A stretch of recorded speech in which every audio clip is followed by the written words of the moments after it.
Talking about that hot dog. Hot Best hot dog. We need some of them hot dogs. Yeah, that's one reason I guess they figure it was okay let him go was he said something nice about the hot dogs. Yeah, that was too funny.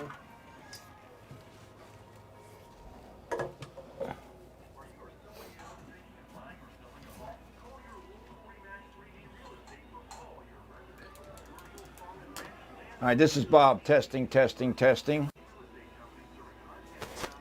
Says she's getting a feed from you.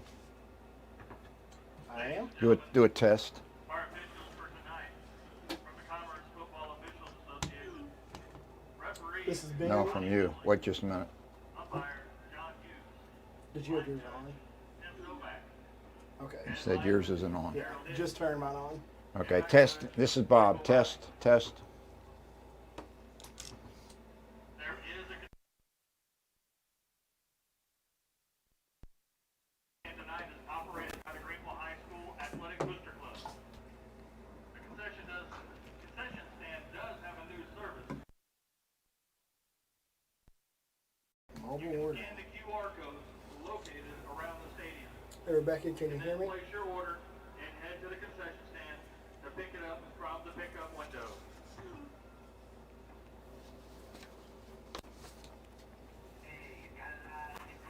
Ben isn't on. Can't hear his. What's your? You're on the right. Let's make sure. Just want to make sure I'm on this. So I'm not even on the same. You're not on the same frequency? It's 470. 1436. Okay. So you can hear both of us, Rebecca? Okay, good. Volume sound okay?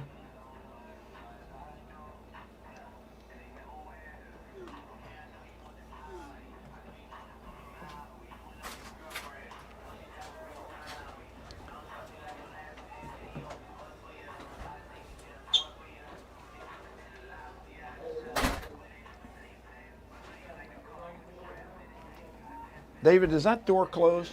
It does. Yeah, it'll close. Would you mind? No. Thank you. Get a little warm. Well, if it gets warm, we'll open it up. I think they prefer it. Rebecca, can we not start at 7:15, please? Okay, good. Thank you.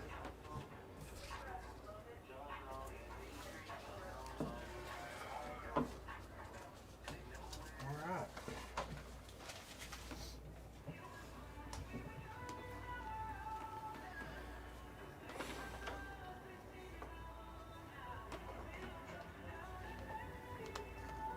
We got batteries all over the place. Yeah, Henderson's 1-1 this year. Can't imagine these batteries are going to wear out that quickly. I wouldn't think so either. I'll tell you something about the.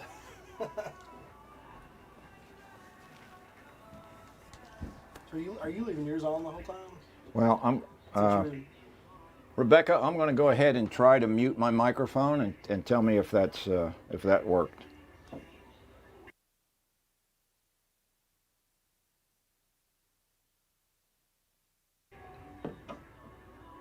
Hey, I actually turned it off. Turning it off and back on will probably work, won't it?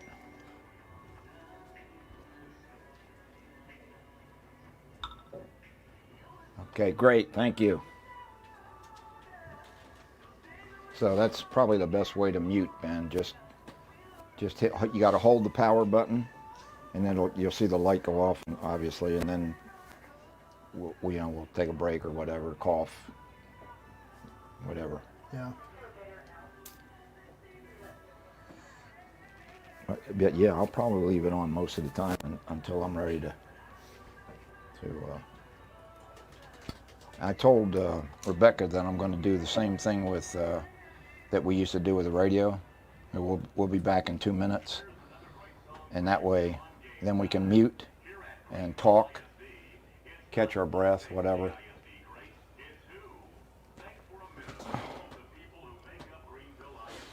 So when you hear me say we'll take a break for 2 minutes or whatever, just go ahead and mute your mic.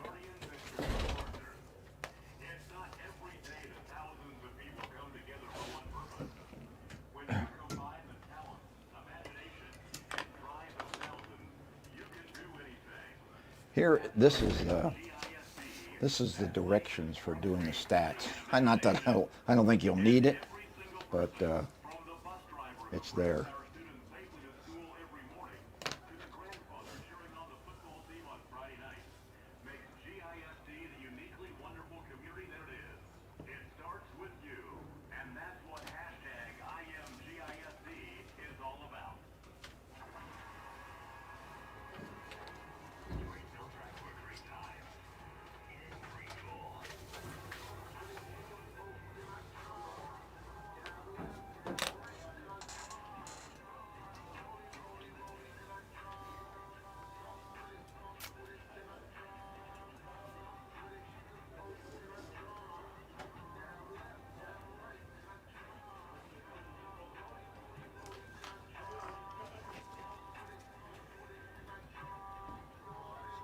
I'm going to ask you a question, Ben. After I do the intro, I'm going to say, Ben, how do you think Greenville will fare with such a short time to prepare? Okay. All right. Is Ben's pack on? No. I was going to turn on right now. Okay.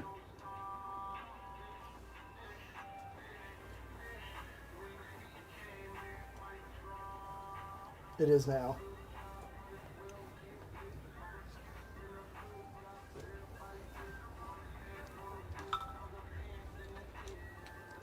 Great, thank you, Rebecca. I got 7:14, probably about half a minute away from starting. We're going to leave it on because we're about ready to talk.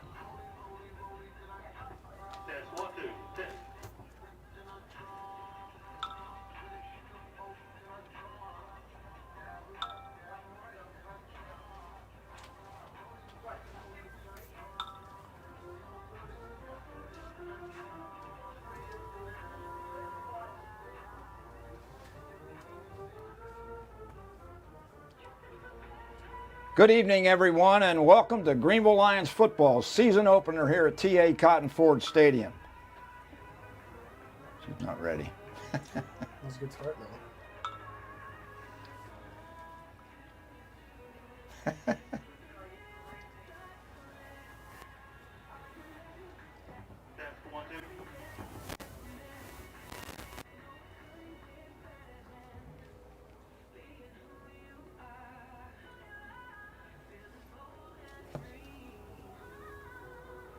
I hope my cell phone battery doesn't crap out on us.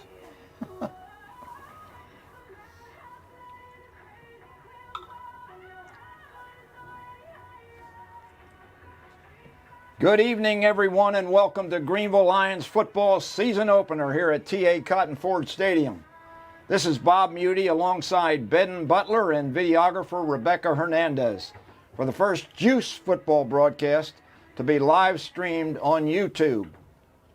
Tonight's contest features the 4A Division I Henderson Lions versus our 8-5A Division II Greenville Lions, a battle of the cats. This game replaces a scheduled game against Nacogdoches, which had to be canceled due to a case of COVID-19. Coach Darren Duke was able to quickly set up a game with Coach Phil Castles, whose team has been working out since early August. Ben, how do you think Greenville will fare with such a short time to prepare? Well, Bob, as you said, their opponent has been around for a while. They've already played 2 games, and with Greenville being such short notice, and they're going to be very, very hyped up for this game, I think it's going to be a little rough to begin with, so I think everyone just needs to have a little patience. There's probably going to be some turnovers, probably going to be some penalties, but I do think they're going to give an all-out effort. And there's one thing the Greenville Lions has, and that's speed. Absolutely. As David Claiborne mentioned in the paper today, Herald Banner, conditioning is always going to play a big part. And according to Coach Duke, they've been doing quite a bit of that. Yeah, my wife is actually a coach on the girls' side, and so they accompanied their workout some, and she made comment throughout the summer that even as it got hot, they never really took a break, and it was full bore right from the get-go. Well, as you said, Henderson has already played 2 games. They beat Liberty Ilu 21-12 and then lost a very close game to Gilmer, which is ranked number 4 in the state, 22-20, and missed their 2-point conversion. It would have tied the game. Now, Yeah, sorry about that, Bob. Just anytime you have a fighting chance at Gilmer, I don't care what size school you are, that says something. So yeah, they've got a great program down there, no they question. sure do. Well, both teams, like you said, both teams have speed, but Greenville returns 15 starters, 9 on offense, 6 on defense, including quarterback Brandon Stevens, while Henderson has only 4 returning starters, 1 on offense and 3 on defense. How do you think that's going to play into the action tonight? You know, I think that does help with the short time that Greenville's had to prepare, returning that many players on offense. And usually the offense is the slower going, to start the season. So returning that many, that really does help. There shouldn't be a whole lot of miscues from those guys. And like you said, we got speed. We've got probably the 4 fastest guys in 5A. And I can't wait to see them run in the relays next summer. So it's going to be fun. Oh, absolutely. Let's hope we get a track season in next year. I know. I think they were robbed of a gold medal sprint relay this year, but I guess they'll always have this year. We'll never know. Year. That's right. Take a look at the players to watch for tonight's game. For Henderson's, the visiting Lions, numbers 1, 2, 3, and 4 maybe. Number 2 is Donovan Davis. He'll be the starting quarterback.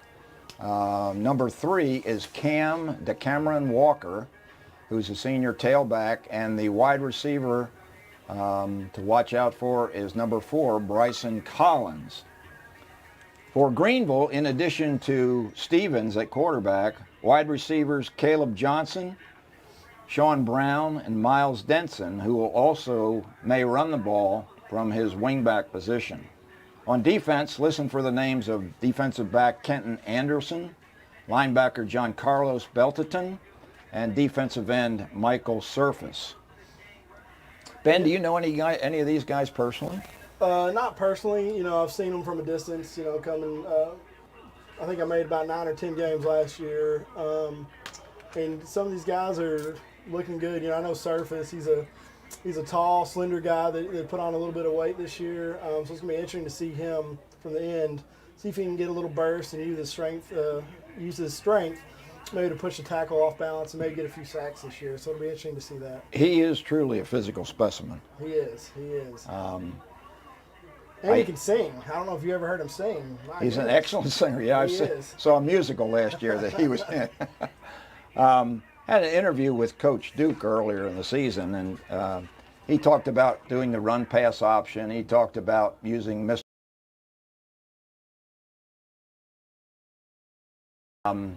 Is impressed with the way Josh Luna can throw the football deep, even though Josh will be primarily used tonight as a safety. I asked him if there were any surprises this early in the season, and he said, well, it's really too early to tell. But he did indicate that the kicking game, that may be a weakness for him. Yeah, I know they lost their kicker last year. I know they struggled on special teams anyways. So you're already losing a senior on a side of the ball where you've struggled mightily. So that'll be interesting to see. Maybe they found a couple guys that can fill in and make some kicks and kick the ball down the field. I know field position is such a huge thing that Coach Duke relies on, and if you're not getting the ball down the field, then it's going to be trouble. Yeah. Right now we're going to have the playing of the national anthem from our Greenville High School band.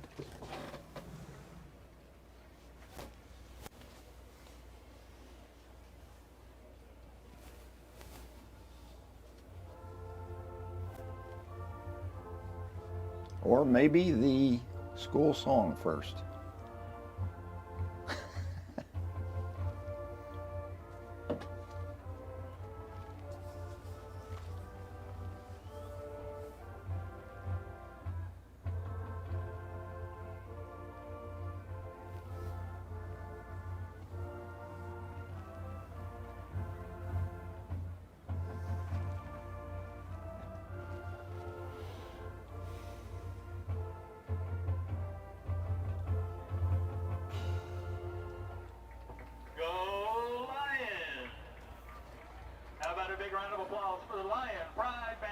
Because of travel restrictions this year, there will not be visiting bands, so we won't be hearing the school song from Henderson. And I believe that means a shorter halftime as well, since they won't. Yeah, 18-minute halftimes this year, Ben. So if y'all think y'all got time to go get you a pizza, you may want to hurry at halftime. You're not going to have that this year. Well, I don't know how many people in the stands are following us on YouTube, but if anybody's out there, remember that the concession stand is fully stocked tonight. As far as I know, at least with the JV game last night, they had concessions on both sides of the field. Yeah, I believe I heard that mentioned over the loudspeaker. They're going to have both sides. So we've got some kind of a delay before the playing of the national anthem, so we'll bring it back to the booth here and talk about some of these restrictions with the pandemic. We talked about no band traveling. Of course, the cheerleaders and drill team, of course, they won't travel either. The stadium tonight has been set up to accommodate 42% of its normal capacity. And as we talked about, halftime shorter because we won't have two bands playing.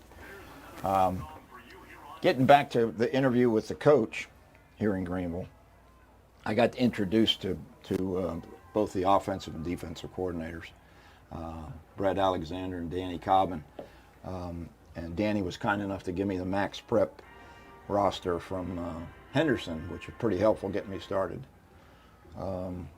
But in talking about that kicking game, we mentioned the problem is that the range of the kickers.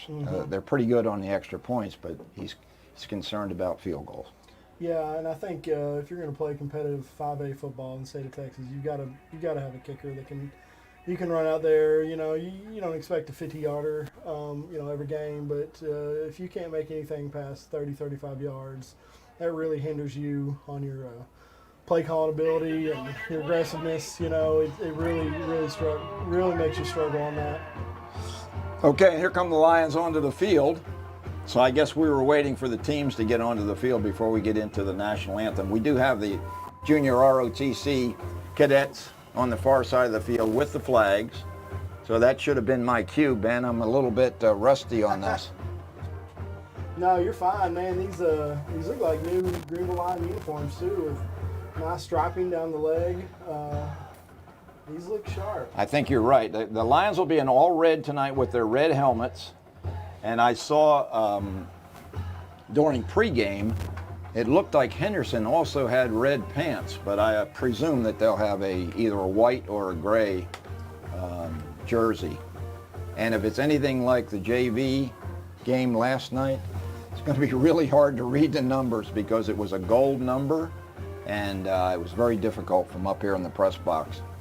Well, speaking of JV, our Greenville Lions JV started off strong after a really good year last year. I believe they went undefeated last year. And correct me if I'm wrong, Bob. They were 9-1. They were undefeated till the last game. That's right. That is right. I should have known that. Yeah, it was a great season for them. Great season. So I know the coaches are very excited to have some of those kids back, and I know we're going to see some of those kids from that 9-1 season last year on the field tonight. So it should be a fun time seeing those kids grow up and play a little varsity football. Yeah, in a minute after the national anthem, we'll be talking about a couple of those guys because the starting tailback is going to be Hugh Pitts, and Okay.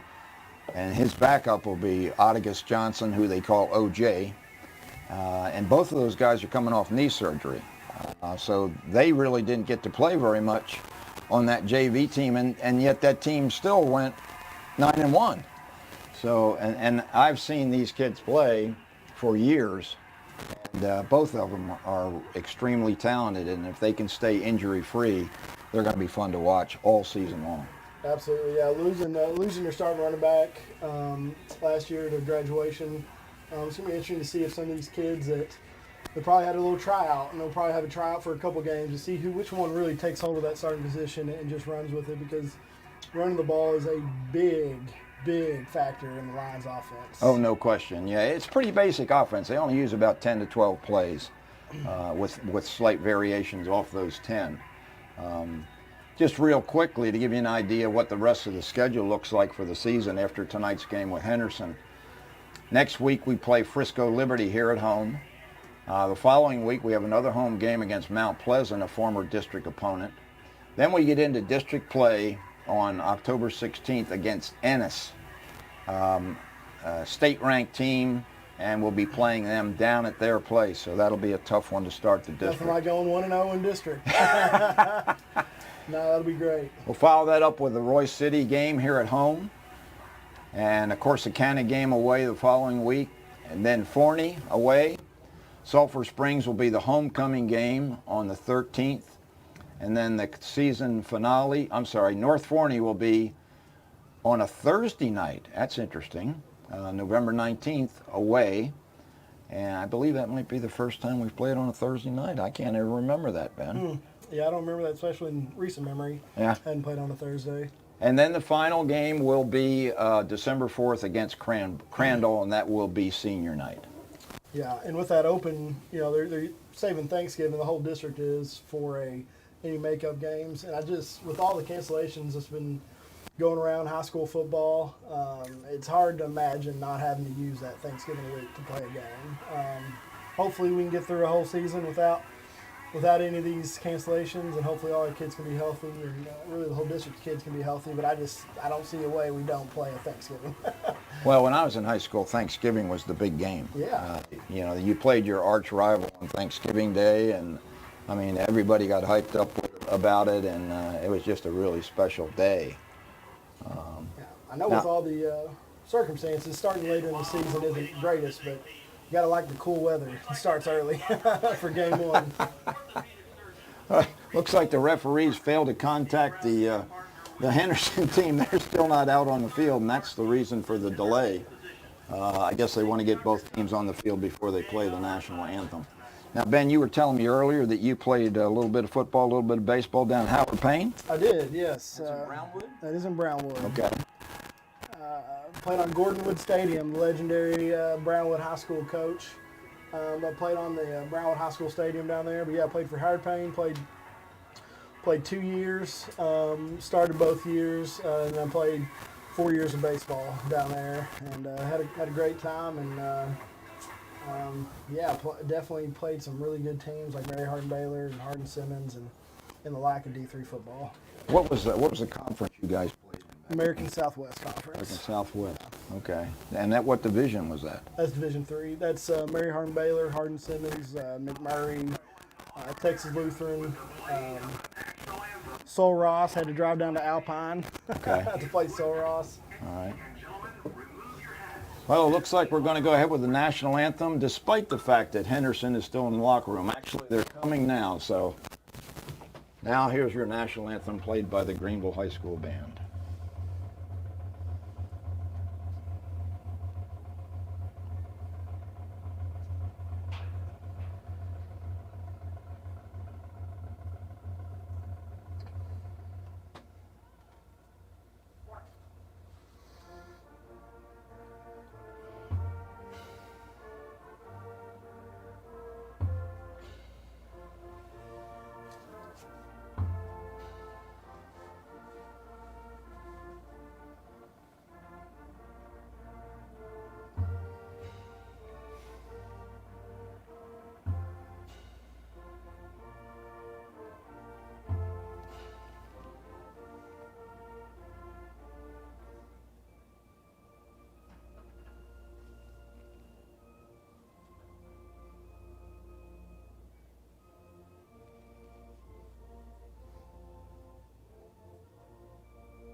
Okay, let's take a look at the starting lineups.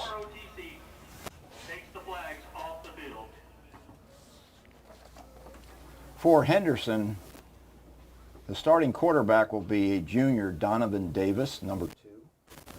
Starting running back will be Cam Walker, number 3. He's a senior running back.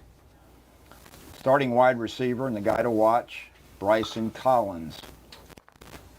Another wide receiver is junior Devin Phillips. Number 25, Dalton Modisette, is a starter. Starting center will be number 50, Brandon Paskey, a junior.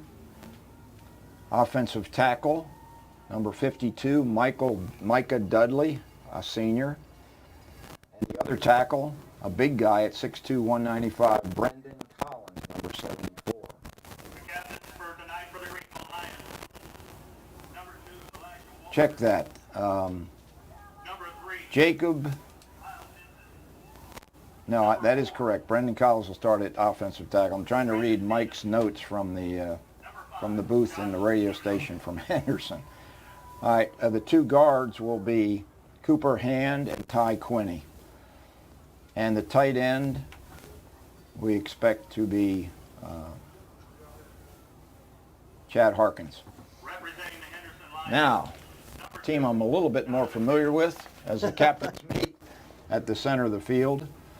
Stevens is representing the Lions, and quarterback Davis is representing Henderson, and they're flipping the coin right now, and Ben will give us the results here in just a minute.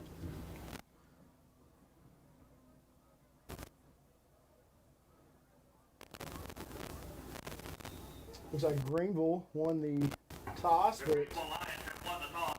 they have elected to defer to the second half, so Greenville will be kicking to Henderson. I didn't see field position, but I guess we'll find out pretty quick. Okay, so they'll be going towards the north end. All right. Yeah, Greenville will be kicking going to the north. Thanks, Ben. All right, here's your starting offense for the Greenville Lions. At left tackle, number 55, Caleb Leia, a junior. At left guard, a senior, number 70, Alex Rodriguez. Starting at center, number 61, senior, Sam Martin. At right guard, number 62, senior, Daniel Bueno. And at right tackle, number 51, senior, Daniel Jimenez. We're having a little trouble with our audio. We'll see if we can get that corrected as we go. Starting in the backfield would be, of course, Brandon Stevens, the senior at quarterback. Hugh Pitts, number 24. Hugh Pitts will be the starting tailback. Sean Brown, senior, number 11, will be one of the receivers. Jaquez Davis, another senior. Caleb Johnson, a senior. Michael Surface will be the starting tight end / H-back, and Miles Denson, number 3, will be the Z. And there's the kickoff. Comes down at the 24-yard line, taken by Bryson Collins, and he's met immediately at the 30-yard line by a couple of Greenville Lions. Good kick coverage is one of the things they talked about in my interview with the coach. He said his kick coverage is expected to be good. Yeah, I think Coach Duke will take them starting at the 30-yard line every time. So I don't know if that's the plan to do those shorter little pooch kicks, but it definitely worked out that time. Well, we didn't get the range from the kicker, that's for darn sure. Okay, here come the Henderson Lions. They are wearing white with, looks like maybe blue or red numbers. The piping is very easy for us to read, thankfully.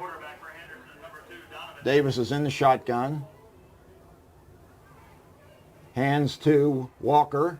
Walker around the left side, hit hard, but up around the 40-yard line for a 9-yard gain. Handoff to number 3. Walker from Henderson taken down by number 10, Caleb Johnson from Greenville. That's a pickup of about 9 yards, second down and 1.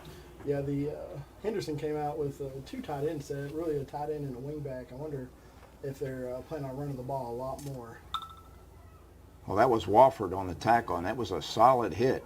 Once again, Walker with the run, and he's up to the 45-yard line for a first down. Walker for Henderson. First down and 10, Henderson from their own 45-yard line. Walker appears to have quite a bit of speed, Ben.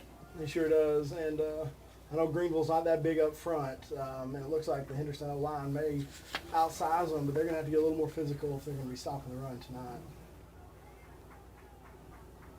Davis once again in the shotgun, takes a snap.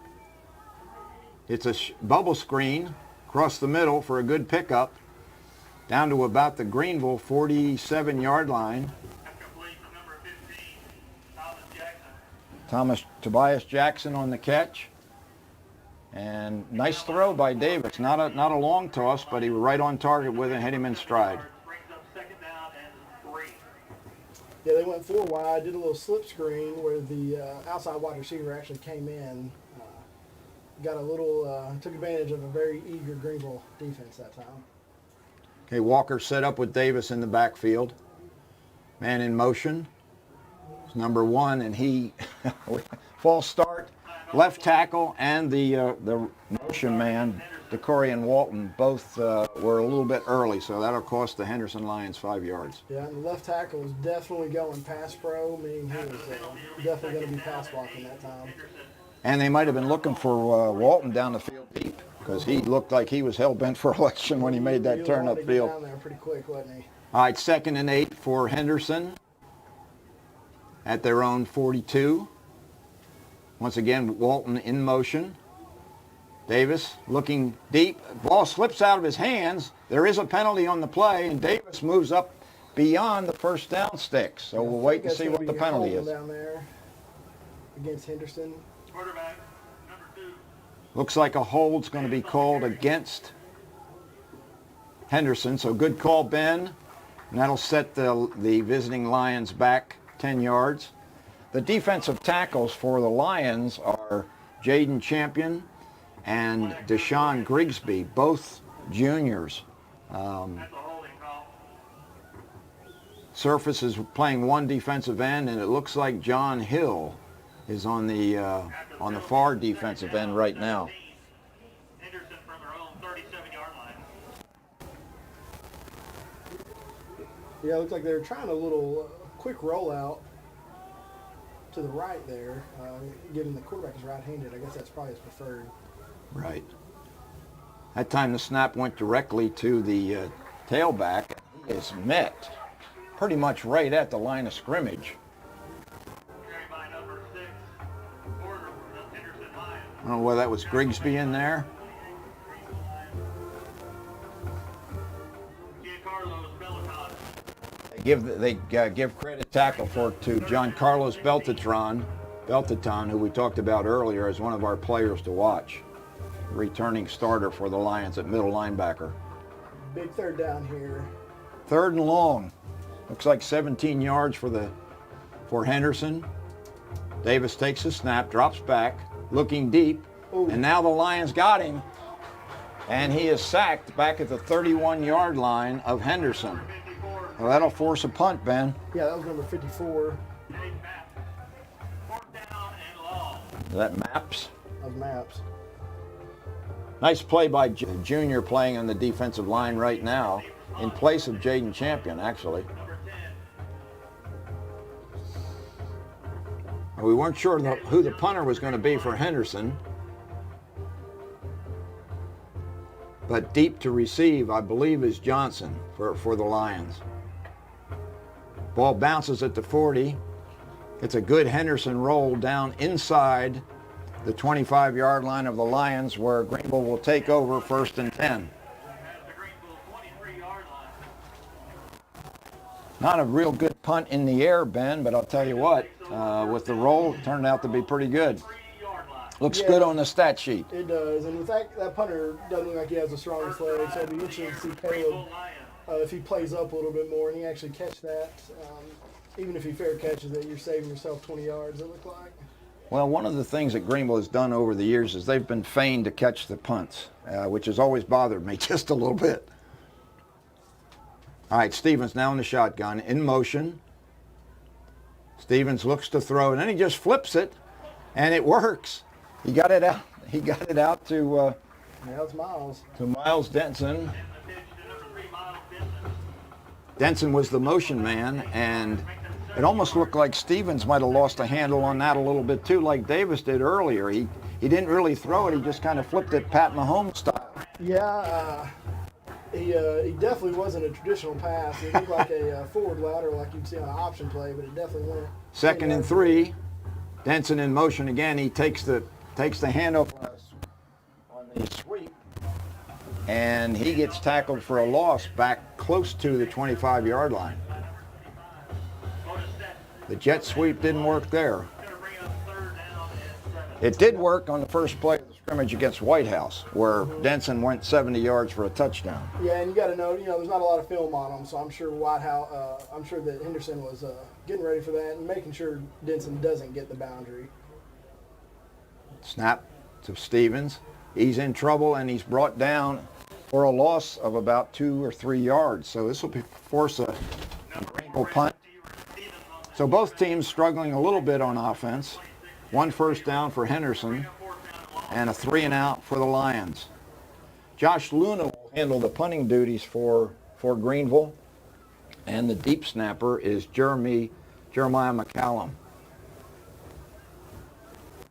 Yeah, I'd like to see Brandon get the ball out a little quicker than that on a short rollout, but if nothing's open, nothing's open. He didn't have a whole lot of time that time either, Ben. So, all right, good snap. Luna gets it off. It's partially blocked. Ball's bounding now at the Greenville 39-yard line. Now back, and the guys are they're not getting on it. They let it roll back a couple of yards. So Henderson gets really good field position. First down and 10 from the Greenville 37-yard line. Well, we talked about the kicking game, but we were primarily talking about the placements. That time, I don't know whether Luna was slow getting the kickoff or not, but somebody got a hand on it. And consequently, Henderson set up in really good field position. Yeah, you need a little better blocking on the right side. You don't expect all-out pump block, but you need a little bit more than effort they gave. All right, Walker up the middle. Not much going on there as a couple of Lion inside defenders grab a hold of him after a gain of 2.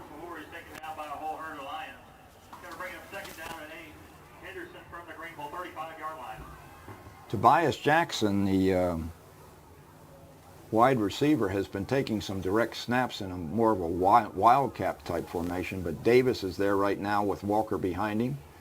Hands to Walker on a power left, and he gets out to inside the 30-yard line of Greenville for a nice gain. It'll be 3rd and short. Yeah, they're doing a really good job blocking up front on that one. 3rd and 2 for the visiting Lions. The tight end was actually a wingback that time. Wasn't down in a 3-point stance, just off the line, and gave a really good lead block. Handoff once again to Walker. He is stopped at the line of scrimmage. Man. So this will be a chance for us to see whether or not Henderson has a kicking game, because it's going to bring up a 4th down for basically the same 2 yards, maybe 2.5. I imagine they're going to go for it right here. It would be a 47-yard field goal, and that's pretty salty for a 4A high school kicker. So Henderson setting up to go for it. Looks like Davis is going to be underneath center, and he takes it for a quarterback sneak. Lions had him, and he breaks away and almost gets into the end zone. He's stopped by the defensive secondary inside the 20-yard line. The Lions had him stopped for a loss and would have forced a turnover on downs, and he sprinted away from him and picked up the 1st down. Yeah, it was the first time, I believe, the quarterback went under center that time. Pretty obvious what they were trying to do, and Greenville stopped him initially. You got to finish that play. I'm assuming that the guy that had him wrapped up was bigger than him. You just got to want it a little bit more than Yeah, that was the problem. They didn't wrap up. So didn't wrap it up. Big 1st down for Henderson. And now they've got the ball 1st and 10 at the Greenville 16-yard line. Davis to Walker. Walker trying to get on the right side. And he's brought down for about a gain of 2.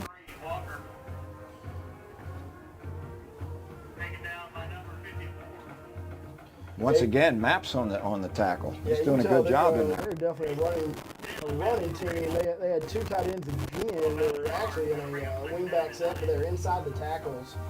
And they are pulling, looks like the whole left side of the line pulled that time. So they're very dedicated to. Well, they've got some pretty big boys. They go 234, 310, and 260 along the front. So that's pretty big, especially for 4A. All right, 2nd and 9 for Henderson. The 15-yard line of Greenville. Handoff to Walker, and he is buried for a loss by Deshaun Grigsby. Huge play by the defensive tackle. That's Deshaun Grigsby. Coach Duke is expecting big things from Grigsby this year, and he's only a junior. He's looked so good. He can shed that block real quick that time and got upfield. That's great. They're going to mark it at about the 16.5-yard line, so that'll bring up a third and about 12. Davis in the shotgun. Wide receiver strips left, rolling left, looking deep, has a man wide open and just overshoots him off the fingertips of Bryson Collins. That would have been 6, Ben. That would have been 6. That was a great play call. His trips left. They took their inside wide receiver, did the corner route there to the pylon, and the two outside guys actually brought the Greenville defenders closer to the line, and that quarterback could have placed it pretty easily over him. Didn't give him or the wide receiver any chance of making that catch, though, that close to the sideline. So field goal attempt here from Henderson. The kick is up, and the kick is good. Well done. I think the kicker is Jim Jose, number 89, out of the hold of Tobias Jackson, and Henderson goes to an early 3-0 lead. Yeah, And pretty good stop there, though. I mean, you give them the, I forgot what they started on. I think it was closer to the 35-yard line. Really only gave up one big play, and that was on that 4th down. yeah, not a real long drive. You'd like to have that one play back, but Ben, I got to tell you, Ben Butler just has jumped in tonight at the last minute as a substitute for Danny Hernandez, who will be my regular broadcast partner. And I want to thank Ben for doing that, because I wasn't relishing the idea of handling this broadcast by myself. well, I'm just glad that I was somewhere on the totem pole to get asked. And I appreciate you having me. My wife's in the stands with our toddler, so at least she got me out of toddler duty for a little bit. So, and she doesn't really like to listen to me talk during the game. Looks like the kickoff is going to be taken by Trust Karsten. And Caleb Johnson's one of the deep receivers. I think the other one might be Denson. I really can't see the number. It looks like 3. Ben's going to the binoculars to help me out. Yeah, 3 and 10. All right, Johnson and Denson. There's the kick by Karsten. It's a pooch kick taken by no, that's not Josh Luna. Oh, it's a break. Nice catch and return by Jaquez Davis as he brings it back out beyond midfield. Took the kick at about the 35-yard line, so that's about a 17-yard return by Jaquez Davis. Yeah, Davis better, those two up backs right there, they better be prepared to return a few, because I don't see a lot of teams kicking it deep to Denson or Caleb. No, Johnson. the two speed burners back there, you don't want the kick to go to them for sure. You don't want them in wide open spaces like you can on a kick. All right, right now Stevens has a running back behind him. That's probably Pitts. Handoff. No, it's actually Denson. Denson breaks a tackle and breaks another tackle. He's reversing field. Now he's in a little bit of trouble, but he gets the corner and then steps out of bounds. He ran about 50 yards for a 2-yard gain, Ben. Yeah, I tell you what, speed. I thought speed was going to get him in trouble that time, but he's able to make the corner. Well, we said that Denson might get an opportunity to run the ball tonight, and he was set up kind of like an I formation behind Stevens at that. This time it's Pitts next to Stevens in the shotgun formation. Denson split out to the right. Give to Pitts, and he is stopped at the line of scrimmage actually for a loss of about 2 yards. Hughes, the type of runner, is not particularly strong inside. He will break tackles, but his real strength is being in the open field and being able to use his speed and his shiftiness. So 3rd down and long.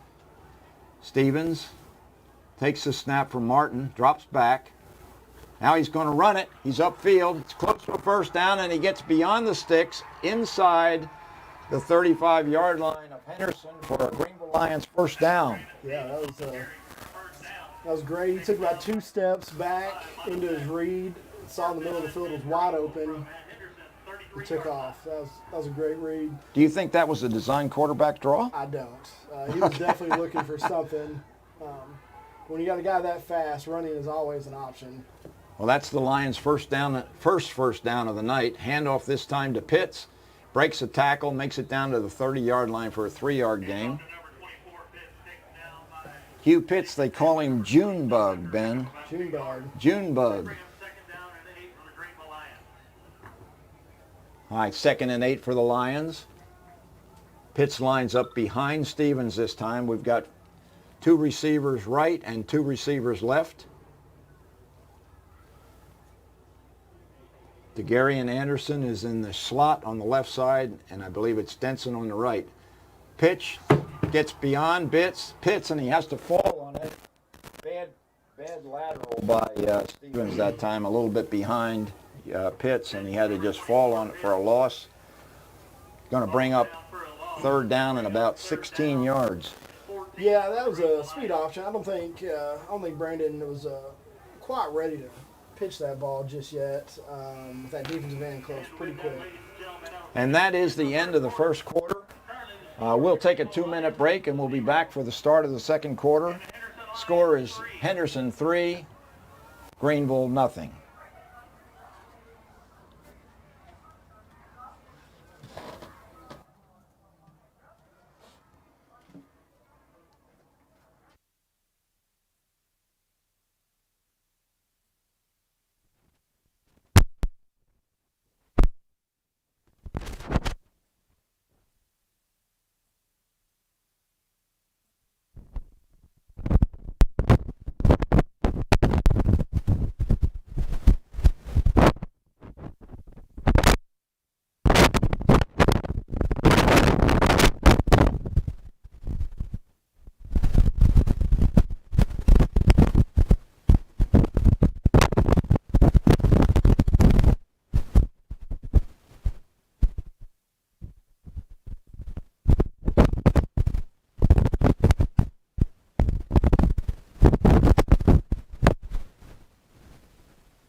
Okay, back at play.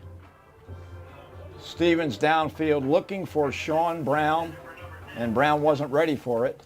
Consequently, it'll bring up a 4th down. The Lions will be forced into a situation where Coach Duke will have to make a decision as to whether or not he wants to try to pick up long yardage on 4th down or just maybe pooch kick it down there and try to bury him in deep field position. Yeah, this is tough. Your defense has really stopped them all game, so I don't have a problem with them going for it, which it looks like they're going to. That's it. And now the Lions call timeout to talk about it. Stevens hasn't shown a whole lot of accuracy so far tonight. I know he's a little inconsistent, but he throws a pretty good ball. He does. He has got some incredible arm strength throwing that ball. Needs a little more touch and maybe he can gain it, but he definitely has that arm. Well, needing 15 yards, who do you think the most likely receiver is going to be? I think it might be Brown with the size. Yeah, Brown. You've got Caleb Johnson, who actually I don't see number 10 out there. It looks like they're going to be punting it. Perhaps. Yep, he's putting Luna into punt formation. He'll be standing at about the 49 or about midfield. Of course, with Luna back there, you do have the option of throwing it with him being a quarterback. Exactly right. And that's one of the good things about Luna as your punter, because he does throw, as I said earlier, he does throw a very good ball. So the snap from Cameron, and Luna does get it away. Ball is fielded at about the 10-yard line by Tobias Jackson, and that's where the Henderson Lions will set up shop with a 1st and 10 from their own 10-yard line. Good effort by Luna that time, Ben. Yeah, you don't want to, being at the 30, 35-yard line, if they're anywhere past the 10-yard line, starting their drive, it's kind of a failure. You might as well go for it. But with them being at the 10, don't have a problem with that punt. They got to drive 90 yards, and they really haven't done a whole lot against this Greenville defense. So, Well, Henderson is hoping that they can get Walker loose on a long one, and let's see what Davis decides to do on first down. He does hand to Cam Walker, and Walker's up the middle for a pretty nice gain and works his way beyond the 20 or the 15-yard line up to the 17. He's brought down by Jeremiah Walford or Elijah Walford. Injury to Jaden Champion right now. Looks like a lower leg injury. And the trainers are assisting him off the field. It'll be interesting, even though it is a cooler night, it'll be interesting to see if cramps arise, which kind of looks like this is. You get jacked up for a game and you forget to really hydrate adequately. Yep. Even though it's a little bit cooler night, that could still be an issue. Yeah, it is especially the first game. Yeah, beautiful night for football. Champion appears to be okay. He was able to get off the field under his own power. Okay, so 2nd down and 3 for Henderson from their own 17-yard line. Donovan Davis, number 2, in the shotgun formation. He hands to Cam Walker around the right side. He's met by a host of Lions, but it looks like he's beyond the markers for another Henderson first down. Yeah, and that time, the Henderson offense actually had 4 wide on the right side with a tight end in an H-back situation. So at least 1 or 2 of those are ineligible over there, so you got to know they're running the ball in that situation. Seen some interesting formations out of Henderson so far. Yep, they got an H-back this time in front of Walker. Snap directly to Davis, and he's looking for Walker in the left flat. Walker hit hard at the 25-yard line. Nice defensive play. It doesn't take a lot, genius in my situation, and I'm filling out stats on who they're trying to get the ball to. Yeah. I think Walker's he's the playmaker. Walker's the playmaker. That play, the defensive play was made by Davian Wallace that time. A nice job. Walker's touched the ball on every play except for two of them here tonight, and they've got several. Got to have a go-to guy, and Walker appears to be it. All right, 2nd and 8 for Henderson. Donovan Davis takes the snap, rolls right, looking back. He's tackled in the backfield for a loss by, is that Surface? 57, John Hill. Actually, I think that was John Carlos Belteton. Actually, number 51, Daniel Jimenez maybe, is in there playing a little bit of defense. Now he's replaced by Hill. He's got the long hair like Surface. That's why I thought maybe it might have been Michael. I think Surface may have about 6 inches on him. Yeah, he is taller. Okay, so 3rd and 11 for Henderson, and let's see if the Lions can hold them and force a punt from their own deep in their own territory. Donovan looking to pass. He gets it off, and it's taken immediately by Devin Phillips, but he's hit immediately, and that will bring up a 4th down situation. That was a gain of about 5 yards. Nice defensive play by the cornerback.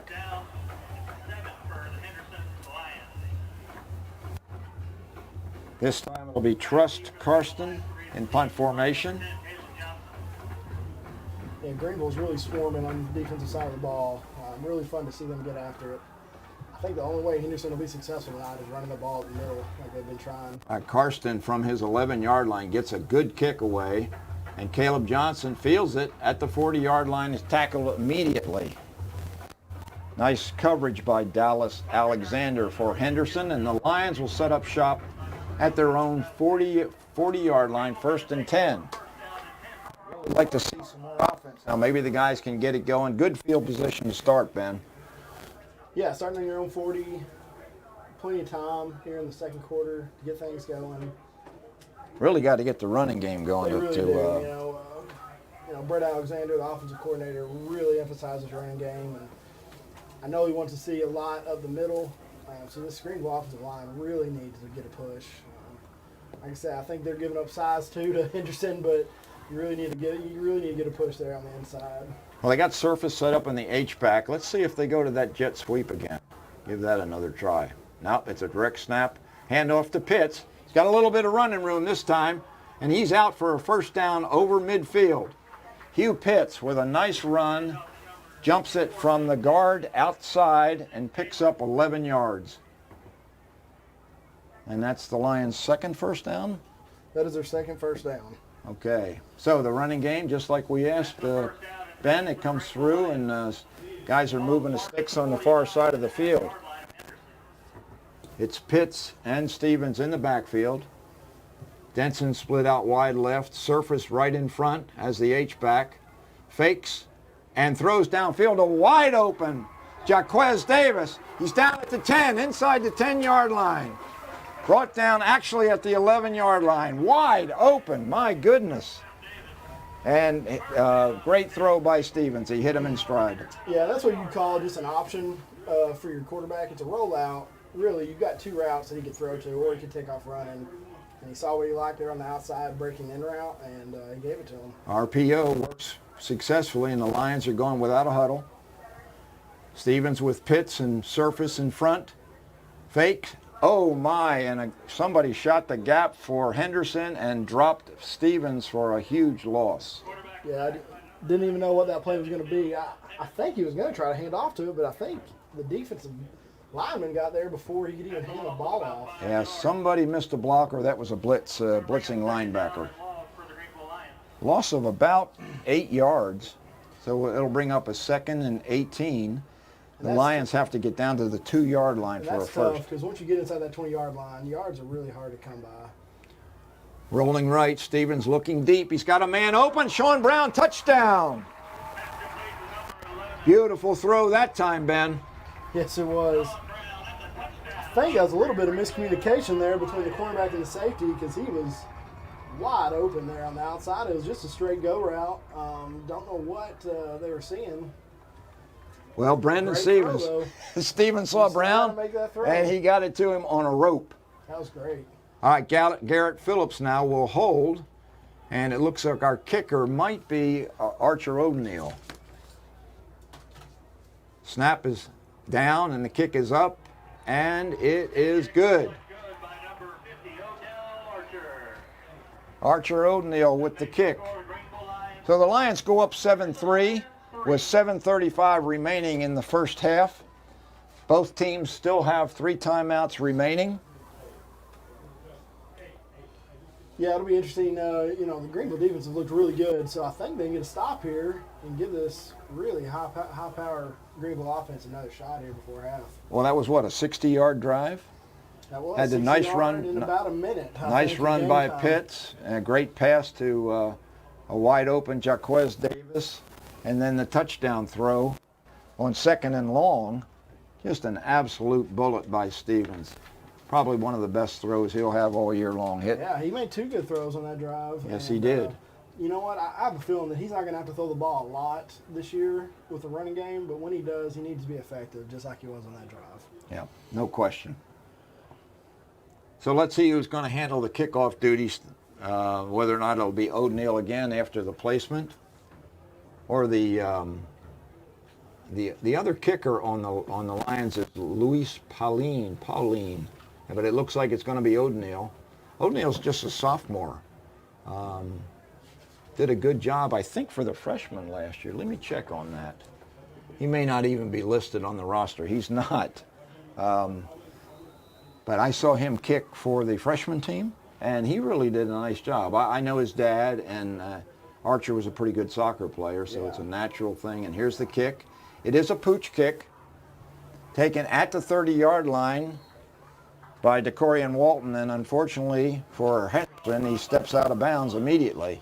Had they let that go, it would have been a 5-yard penalty, or they would have gotten it, at the 35, Ben? Yeah. Is that the way that works? Anyway, visiting Lions will set up at the 31-yard line, their own 31, with 7:32 remaining in the first half.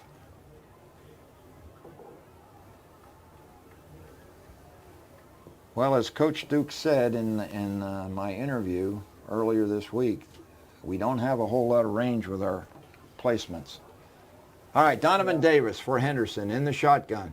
Drops back, looking deep. Good protection. Now he rolls right, throws deep, has a man, overshoots, and it's almost intercepted by Caleb Johnson.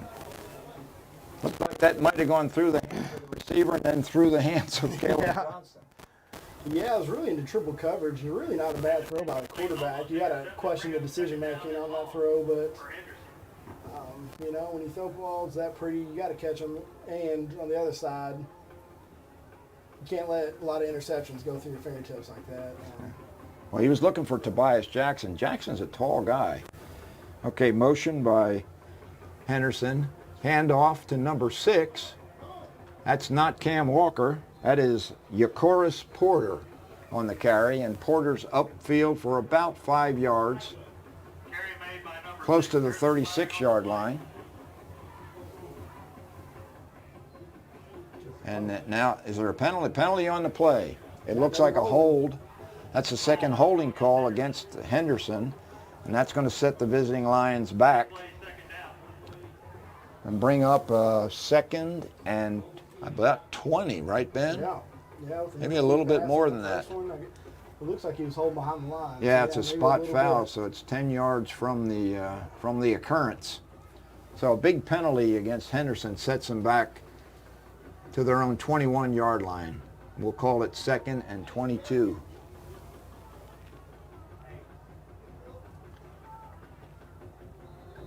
Jackson goes right, and now a stoppage of play. Timeout, Henderson.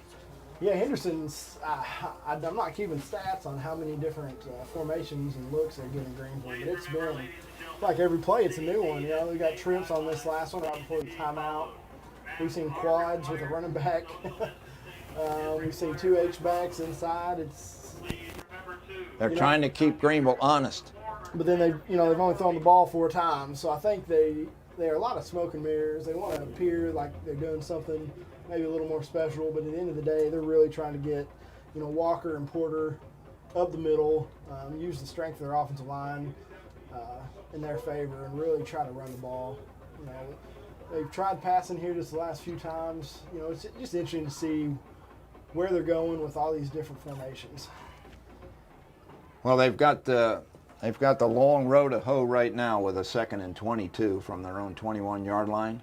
So let's see what Coach Phil Castles and his staff have come up with for this particular play. Donovan Davis takes a snap, drops back, gets to number 4 on a little slip screen once again, and he breaks the tackle, fumbles the ball. He's up at the 40-yard line and fumbled the ball and may have recovered it. Yeah, it appears they got it back. Wow, and that will be, it looks like a first down or very close. The pass was juggled initially by Bryson Collins, but then he broke upfield with great downfield blocking, and the Lions just couldn't find him. So it is a first down, so Coach Castles had to play. Yeah, that was, again, another slip screen. The outside guy coming inside again. You got to expect that second and long. Handoff that time, looks like Porter. Porter breaks a tackle by Surface. He's got the corner on the right side, and on the far side of the field, he gets the first down, but there is another penalty flag on the field. I believe this is either holding or a illegal crackback block, but we'll see. Well, the Henderson Lions are making some headway now with their running game and their passing game. Waiting for the call from the official. There was a holding. Another holding call. That's the third against the Henderson squad. That is one thing. If you don't have size and you have speed, if you're able to, get these offensive linemen a little off balance with your speed, the first thing they're going to do is hold. So that's one way you can definitely use your speed in your favor.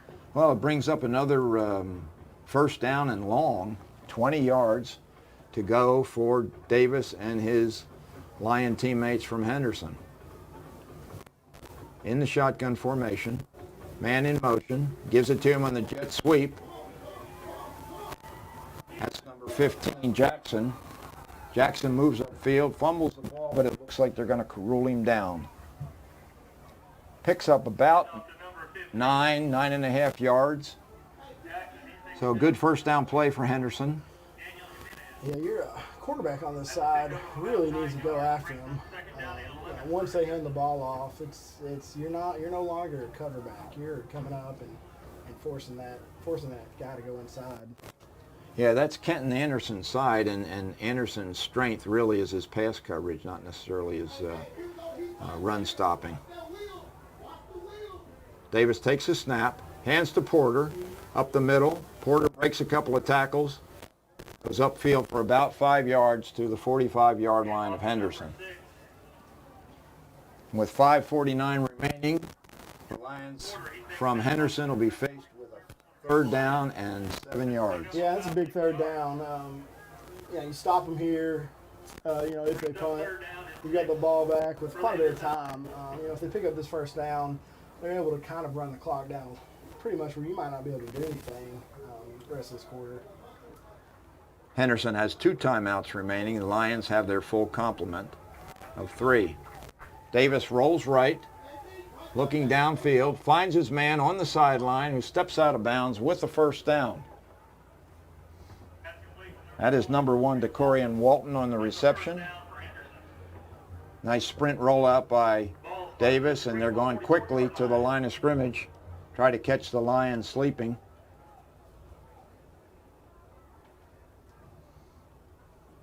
On first down, Davis throws a quick screen to the right, and upfield for a gain of about 7 or 8 yards goes the Henderson receiver. And that is Tobias Jackson. So Henderson making some headway now. The Lions got to make some defensive adjustments. Looks like somebody is down.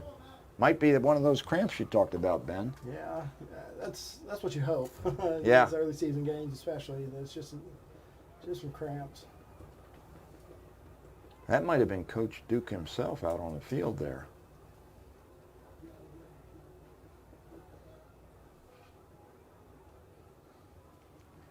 And it is Jalen Maps, and he is up and walking under his own power, so that's a good thing. You may have hit the nail on the head earlier about cramps tonight. Yeah, that's what you hope. I know. I hate to say back in my day, it makes me feel old, but back in my day, it's really hard to get hydrated for that first game because you have so much adrenaline. But you just have to. Got to drink more water and Gatorade and get those electrolytes in you. But, going back to that, the Henderson's really taking advantage of our zone defense right now. They're stretching them deep and then making an inside guy go to the outside, really just a few yards in front of the line of scrimmage. So we'll see if that keeps up. All right, so 2nd and 4. Hand off to Porter, or maybe that's Walker back in the game. Upfield for a first down to the 30-yard line goes Cam Walker. So Henderson racking up the first downs on this drive. 4:48 remaining in the game. 1st and 10 from the 30 of Greenville. Lion defense really needs to step up at this point.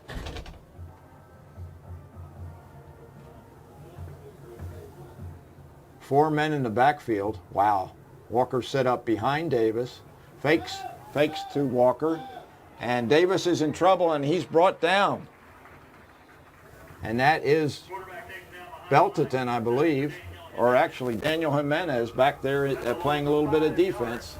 Starting offensive lineman playing defense and makes a nice play. So with that sack, brings up 2nd and 15 for Henderson. Yeah, with that, it looks like Henderson's really complacent just to put 2 or 3 people out on a route with a lot more blocking. So they're really concerned about this Greenville Lions pass rush. Davis takes the snap, drops back, under pressure, starts upfield, gets knocked back just a little bit beyond the line of scrimmage before he's brought down by Jimenez once again. So good defense against the pass. Good pass rush by the Lions. I wonder if Coach Duke's thinking about calling a timeout here pretty quick. Wouldn't be a bad thought process, really, if you're trying to protect, get a little bit of time to work if you do get turnover and downs here. It's third down, about 14 yards to go for Henderson. Passing situation, and Davis is back. It's pretty good protection. Now Grigsby's got him, and I would look for a timeout here pretty quick. Quarterback sack, initial contact made by number 60, Deshaun Grigsby. Fourth down. Assisted by a holder. Coach Duke holding up the fist, but not asking for a timeout. Bring up fourth down and long for Henderson. See what Henderson decides to do. 2 yards. Could be coach doesn't want to give Henderson more time in the event they were able to convert this fourth down situation, because too far for a field goal, I think. And with high school football, you do have a lot of opportunity to stop the clock when you're on offense. So I'd give you, if it was me, I'd call a timeout just to save a little bit of time, since you are a running team, and you really opens up your playbook the more time you have on the clock. Yeah, and Coach Castles is definitely taking advantage of the running clock, and he's going to let it go down before he calls his second timeout of the half. See, if I was him, I would have probably just taken the delay game, give yourself a little more room to punt the ball, but makes you think maybe they're going to try something here. Well, I'm not sure their punting game is that much better than ours. But yeah, pretty good thought process, Ben. All right, so the Henderson Lions take a timeout. 2 minutes, 19 seconds remaining here at T.A. Cotton Ford Stadium. 7-3, the Lions lead the Henderson Lions. It's always tough when you got the Lions against the Lions, Ben. It is. But anyway, it is Henderson's Lions. You know, I grew up, my high school mascot was the Steers, and we didn't play a whole lot of other Steers in the state of Texas. Well, I was an owl, and there weren't many owls either. Okay. It would have been interesting to have the Owls against the Steers. Yeah, that would have been probably a couple rare ones there. Yeah, real rare. What are Okay. the Owls? Where's that? Is it Eastern Pennsylvania, Okay. just north of Philadelphia. Okay, so the team's back on the field now, and Davis is in the shotgun formation. I don't know whether he's a, quick kicker, but he's there and could probably get one off if need be, and that's exactly what he's going to do. He drops back a little bit and kicks it down the field. We'll see if it goes into the end zone, and fortunately for the Greenville Lions, it's into the end zone, so they'll take over. I think at their 20. Is it still 20 or is it 25? I can't keep up with the new rules. Yeah. We'll find out in just a minute, folks. It looks like the referees are going to place the ball at the 20-yard line. Where Those quick kicks, I really wish that Greenville would implement something like that in their kicking game, because it really does. It throws the defense off. They're not going to have a guy deep, and it gives you an opportunity, even if you don't have the strongest leg, you can get a lot of rollouts from that kick.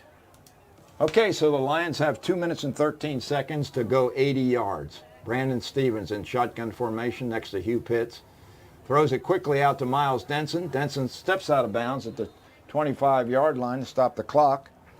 So in 4 seconds, the Lions pick up, it looks like 6 yards. They're going to give him up to the 26. 2nd and 4 for Greenville. They lead 7-3 with a little over 2 minutes remaining here in the first half. Really only 3 first downs. I know they had a couple long plays in that, but I'd like to see a little bit right before the half of their explosive offense. Well, let's see if speed finds an opening somewhere down on the field. Denson in motion. The jet sweep was attempted. Stevens dropped the ball, picked it up, and is going to be thrown for a huge loss back to about the 13-yard line. He and Denson kind of got mixed signals there. I think at the last minute, Stevens decided to pull it back out, and there were a couple defenders right there on him and dropped the ball but picked it up, fortunately. Yeah, if there was a kink in your plans here, you got to wonder if these defensive linemen are just jumping the count if they know something, because they are back there in a hurry sometimes. Well, there's a huge guy, Devin Fields, number 99, at the nose guard position. And I think he's wreaking havoc with the Greenville offensive line. So Stevens back, avoids big number 99, and he's up the field, back to about the 20-yard line, the original line of scrimmage. So that'll bring up a 4th down and 10 yards to go. So not much choice here but to kick the ball. And it looks like maybe Coach Castles, although there is a stoppage, he's got one timeout left as the Henderson coach. Luna in punt formation, Tobias Jackson, and maybe other than a Yakoris turnover, that was probably worst case scenario for the Greenville offense. And looks like we had some movement in the line of scrimmage. Luna gets the kickoff. It bounces at about the 48-yard line, rolls to midfield, and we'll see what the penalty is. It's either going to be a procedure penalty or a defensive offsides. Neither make that much difference in the outcome of the... No, but I'd probably kick it again. Oh, if I no was question. Oh. It was a penalty against Henderson. Coach Duke declines it. So Henderson will set up at the Greenville 49-yard line. 1st and 10 with 1 minute and 5 seconds remaining and one timeout in their pocket. So defense for Greenville needs to step up and maintain the lead and take it into halftime with a 4-point cushion. Yeah, really, the Greenville defense has looked really sharp here tonight. They've given up a few things. I think that really goes with the early season jitters and just, the speed of the game during the game is so much different than a scrimmage or, especially practice. You really got to give it to this defensive, especially the defensive line, their ability to get after the quarterback. I think we've got 4 sacks already here in the first half. Well, they could use another one right here. So Davis in the shotgun, drops back, looking deep. Oh, and Grigsby's got him again. Well, he's kind of slings him down, but right at the end, he kind of let up, so he didn't get a personal foul penalty. Nice play by Sean Grigsby for a big loss, and that'll pretty much probably put the kibosh on the first half. Ben, what do you think? Yeah, again, the quarterback for Henderson really, Davis really has either got to throw it quicker or get outside the pocket a little faster because the Greenville defensive line is not slowing down. Well, he is a young quarterback. He's just a junior, and this is his first year to be a starter. Not a particularly big guy either. Now he's rolling right, and he's got a lot of open space. Downfield now, and he's tackled at about the Greenville 38-yard line, which is right near the sticks. So we'll see if that's going to be a first down. Yeah, it looks like it is. It's close to one. Well, we lost contain on that left side for sure. The defensive end on that side, didn't protect the outside. And consequently, Davis is able to run a long way for a first down. That was about 16 yards, I believe. Yeah, pretty close to 17, 18 yards. So, 9 seconds remaining for Henderson. With one timeout, you can have a quick in-breaking route. 10 yards or so, and call a quick timeout and get a kickoff. I don't know what they're thinking with their kicker. You got to think it's going to be a pretty quick pass. Can't imagine them running the ball right now. You think they'll try that slip screen again? It's been very successful. Yeah, they very easily could. The only problem with that is it does take a little more time, but there is 15 seconds on the clock. So okay, resetting the clock. I don't think they've got it right yet. Originally, I would have said 9 seconds, one pass and gone, but 25 seconds, that definitely opens up the playbook a little bit more. Well, 25 is on the clock right now, but I don't think the ref is happy with that. He's looking for a little bit less. It's counting down to 19, 18, 17, and he stops it right there. So 17 seconds remain. Henderson with a little bit more time to operate with a first down from the Greenville 39-yard line. Yeah, 17 seconds. You can get 2 offensive snaps off, if they're quick enough. All right, Davis drops back, looking deep. Oh, my goodness. That was misplayed by everybody. He undershot his receiver, and the defender just couldn't get his feet underneath him to make the interception. I think that was Anderson on our side.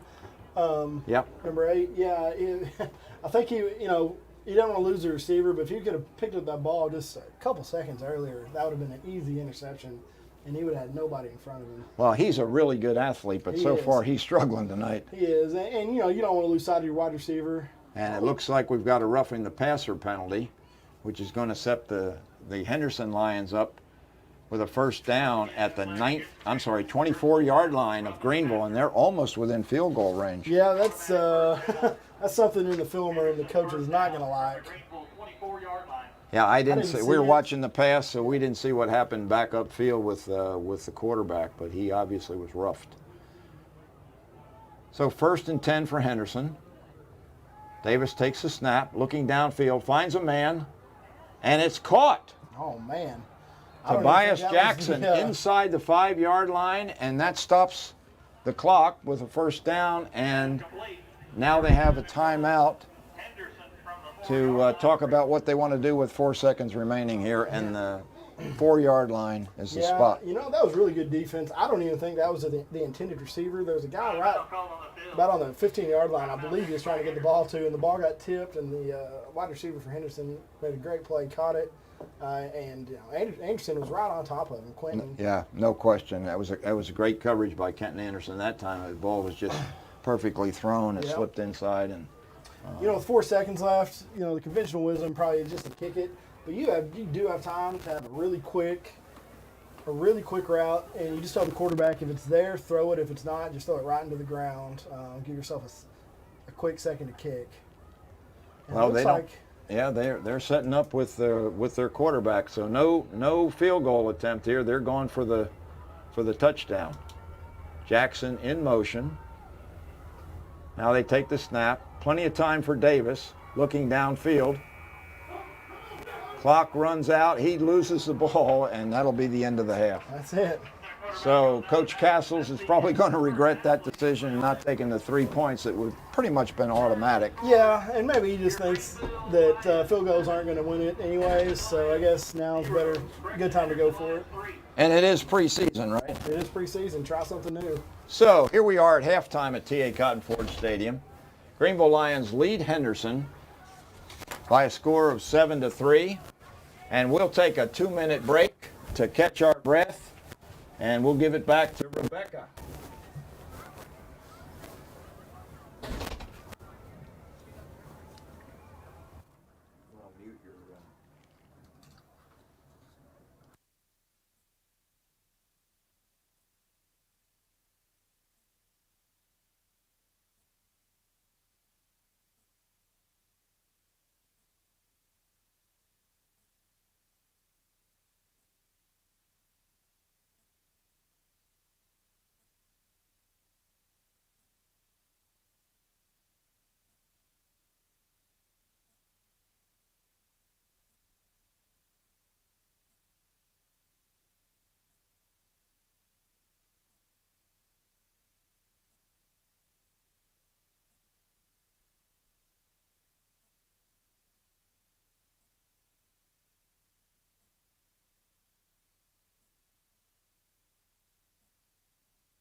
sorry. Oh, actually, you changed your batteries out.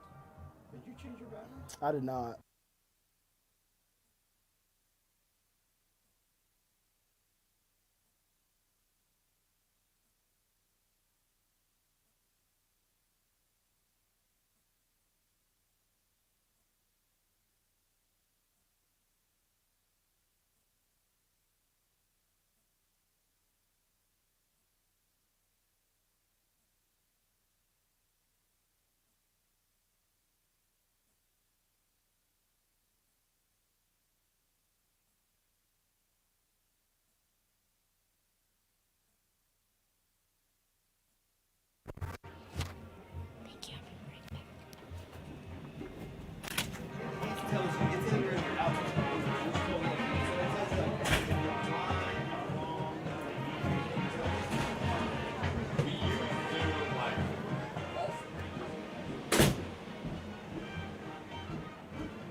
The flaming flashes are under the field direction of Colonel Ashlyn Vaughn, Assistant Flash Director Ms. Deborah Anderson Hoskins, and Flash Director Ms.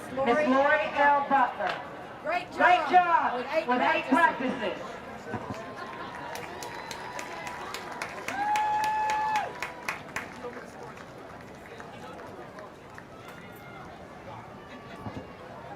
Good evening, and welcome to the Lion Pride Band portion of tonight's halftime.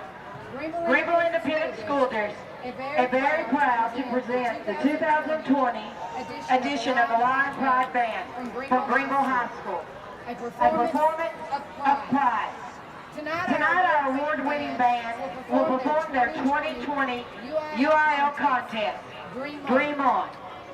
The band will perform the first movement of their competition show, Eleanor Rigby, with David McCarthy as the trumpet solo. Band student of the week goes to Landon Anderson. Drum majors for the band are Tobias Hackney, Karen Ocho, and Sydney Sadler.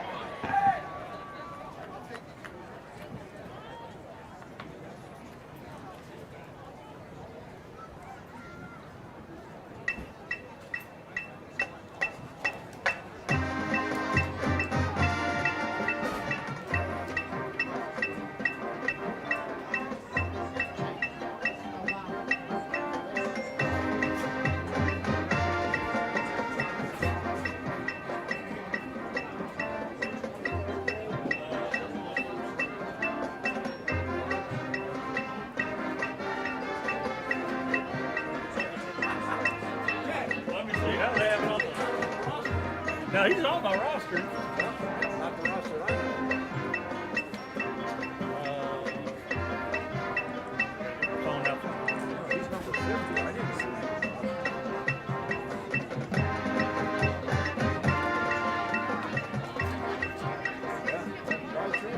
See, he's the only one they don't have the name right. They've got his last name first. Out of everybody on there, he's the only one. Gee, many Christmas, the suckers.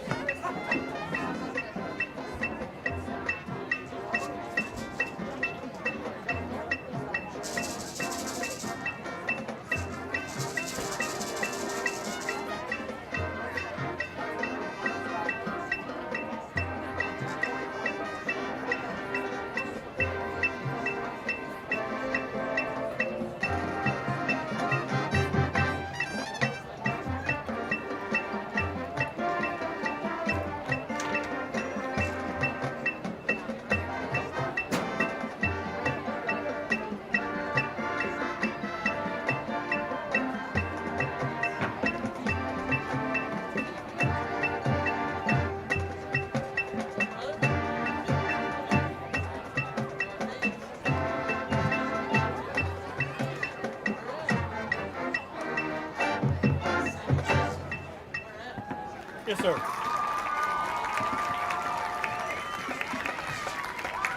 Proud sponsors of the Lion Pride Band are Bobcat Valley, Care Ride, Rapid Clinic, Green Hill Pottery, Bowers Sign, Charlie Allen Roofing, Greenville Trophy and Award, American National Bank, Garcia Automotive, GEUS, Good Dog Flooring, Greenville Spine, and Joint Clinic, Howard Water Rock, Justin and Stacy Rock, Katie Holloway, REM Max, 3D Real Estate, Penny Pumpkin, State Farm Insurance, Rushing Family Practice, and Wings to Go. These fine businesses Support our kids and deserve your support as well.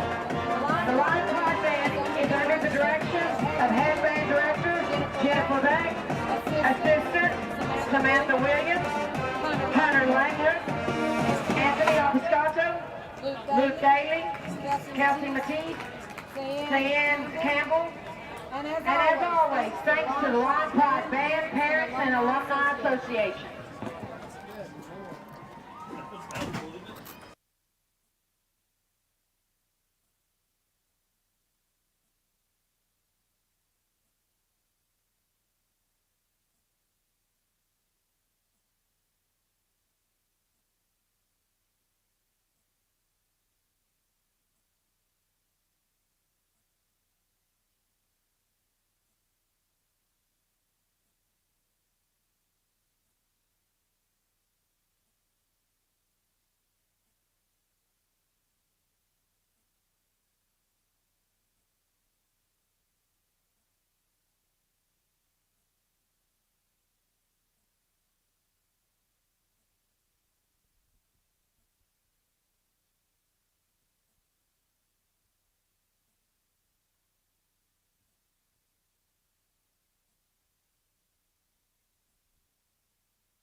You got power back on? Yeah, I do. Okay. You said Steers. Did you go to Graham? I went to Graham. I know that. Awesome King. You go to the real.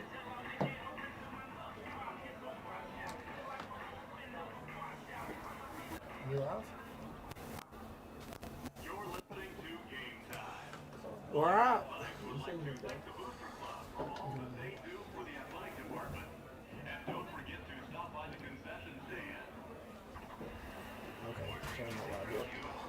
Possum Kingdom Relays. Okay, we're back here at KTA Cotton Forge Stadium. It's halftime, and the Greenville Lions lead Henderson 7-3. And here with the halftime statistics for the first half is Ben Butler. Well, I appreciate it, Bob. Yeah, the first half has been a little rough, as can be expected for Greenville being the first game of the season. I expected a little more out of Henderson on their Christmas Well, for the first half stats for Henderson, they got a total of 124 yards. It's 45 on the ground, mainly with Walker, who leads the way with 37. 79 yards passing, and a big chunk of that was really one play to Jackson, who has 34 yards on the night. They have 6 first downs.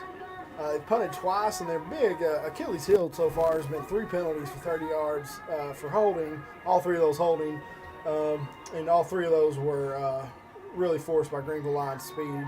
And for Greenville on their side of the ball, we got a total of 82 yards, 13 on the ground, led with Pitts with 6. A few negative plays really brought down that rushing statistic for the half. 69 yards through the air, with Davis leading the way with 39 yards receiving. They have 3 first downs. We punted twice. Really only 1 penalty of 15 yards there late in the first half. But other than that, rough go of it so far for the offense, but the defenses look great. Thank you, Ben. Our first score came with 2:17 remaining in the first quarter. Henderson kicked a field goal to go up 3-0. And then with 7:35 remaining in the second quarter, Greenville scored on an 18-yard touchdown pass from Brandon Stevens to Sean Brown. So that makes the score 7-3 Lions, and the Lions deferred on the initial toss, so they'll be receiving the second half kickoff, and hopefully will generate a little bit more offense. Maybe some adjustments at halftime, Ben? Yes, yeah. Hopefully we get the running game going. We're a run-predicated offense, and for us to only really get 13 yards on the ground in the first half, that's pretty inexcusable with the athletes that we have. I see a lot of adjustments. I'm sure Henderson's giving them a few fits up front. I've seen them run stunts to really throw off our offensive linemen, and the speed. We're not able to get outside. You can tell the Henderson's really worked, and they stay disciplined, not coming inside and letting the likes of Denson really make his way outside. Yeah, there just hasn't been much room to run, so O-line needs to do a little bit better job, I think, too, and get some of our speed running backs and receivers into some open spaces where they can do their best work. Absolutely. I don't think I remember a half that Greenville only had 13 yards rushing. No, and probably not for a while. Maybe in the dark days there a few years ago. But here lately, their offense has looked pretty good, especially last year. Their offense was pretty crisp. And we did have a couple of fairly sizable losses, which certainly cut into that statistic. But let's hope that the Lions can generate some offense here to begin the second half. We talked a little bit about the schedule for the remaining part of the season, and next week we will be at home with Frisco Liberty. And although Coach Duke is not going to be allowed to have the elementary school kids on the field that he would have liked. He really enjoys seeing the little guys run through the gauntlet, through the big lion and get out on the field. But what he is doing on the far side of the field, we see a separate set of stands. It's been there for quite a while, and it's very unusual for anybody to be sitting over there, except maybe the visiting band. That's going to be an area that'll be designated for the faculty, for the particular elementary schools, for that particular night. And Bowie and Carver Elementary are both set up to have their faculty here at the game next week when the Lions take on Frisco Liberty. Well, Bob, while we have a second, I've got some scores around the district. If you're interested, Sulphur Springs is down 21-0 at halftime to Wakeland High School. Forney, the Jackrabbits are down 18-7 at halftime against White House. Number 1 ranked Ennis Lions are up 31-0 at halftime against the number 9 ranked Red Oak Hawks. Crandall is up 13-12 late in the second quarter against Jacksonville. Let's see, the Colony Cougars, that's Colony High. They're up 21-7 against Corsicana about halftime there. And Royce City is up 28-10 against Frisco Centennial at halftime. Yeah, it looks like there's a game last night where North Forney Falcons actually defeated the number 2 ranked Frisco Lone Star Rangers 34-21. Oh my goodness! 31. Wow.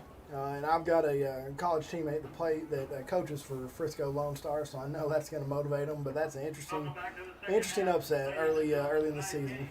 Well, Dave Campbell predicted North Forney to finish second to Ennis in the district, and there's a lot of good football teams up there in Frisco, and that's a surprising score that North Forney put on Frisco Lone Star. Yeah, I believe Lone Star. I don't believe they won state a couple years ago, but I know they played in the state game. So that's interesting. That's something to keep an eye on, especially since North Forney really hasn't done a whole lot here in the last few years. Can you get an update on the Stars hockey game? The Stars, last check, are up 3-2. They were on the power play when I checked earlier. Of course, the Dallas Stars playing in Game 4 of the NHL Stanley Cup Finals. It looks like Jamie Ben's got an assist on the night. The goals have come from Pavleski, Perry, and Klingberg, our defenseman, with the third score there. And of course, I don't know if we have a lot of hockey fans tuning in, but the Stars being in the Stanley Cup Finals has just been so fascinating to watch because they hadn't been the better team, I think, in any of the series. So, as a local, I fall in love with hockey about the end of every hockey season usually, so that's been fun to watch. Well, thank you for those scores and that update on the Stars game. Getting back to the Dave Campbell's preseason picks. In District 8-5A, Division 2, he's picked Ennis to finish first, North Forney, followed by Royce City, Corsicana, Crandall. He's got Greenville in the 6th spot. Now remember, Greenville was a playoff team last year. Sulphur Springs to finish 7th, and Forney to be bringing up the basement. So that's Campbell's preseason prognostication as we look at the Lions stretching in the south and north end zone. I'm sorry. Sometimes I get my directions messed up, Ben. That's easy to do. It looks like we've got a new run through down there. The blow up. Yeah, I got the state of Texas. I can't remember what it was last year. I think it was a line, if I remember correctly. But yeah, we got a blow up in the shape of Texas with lines on the left side starting in Amarillo, going on down all the way to Big Bend National Park.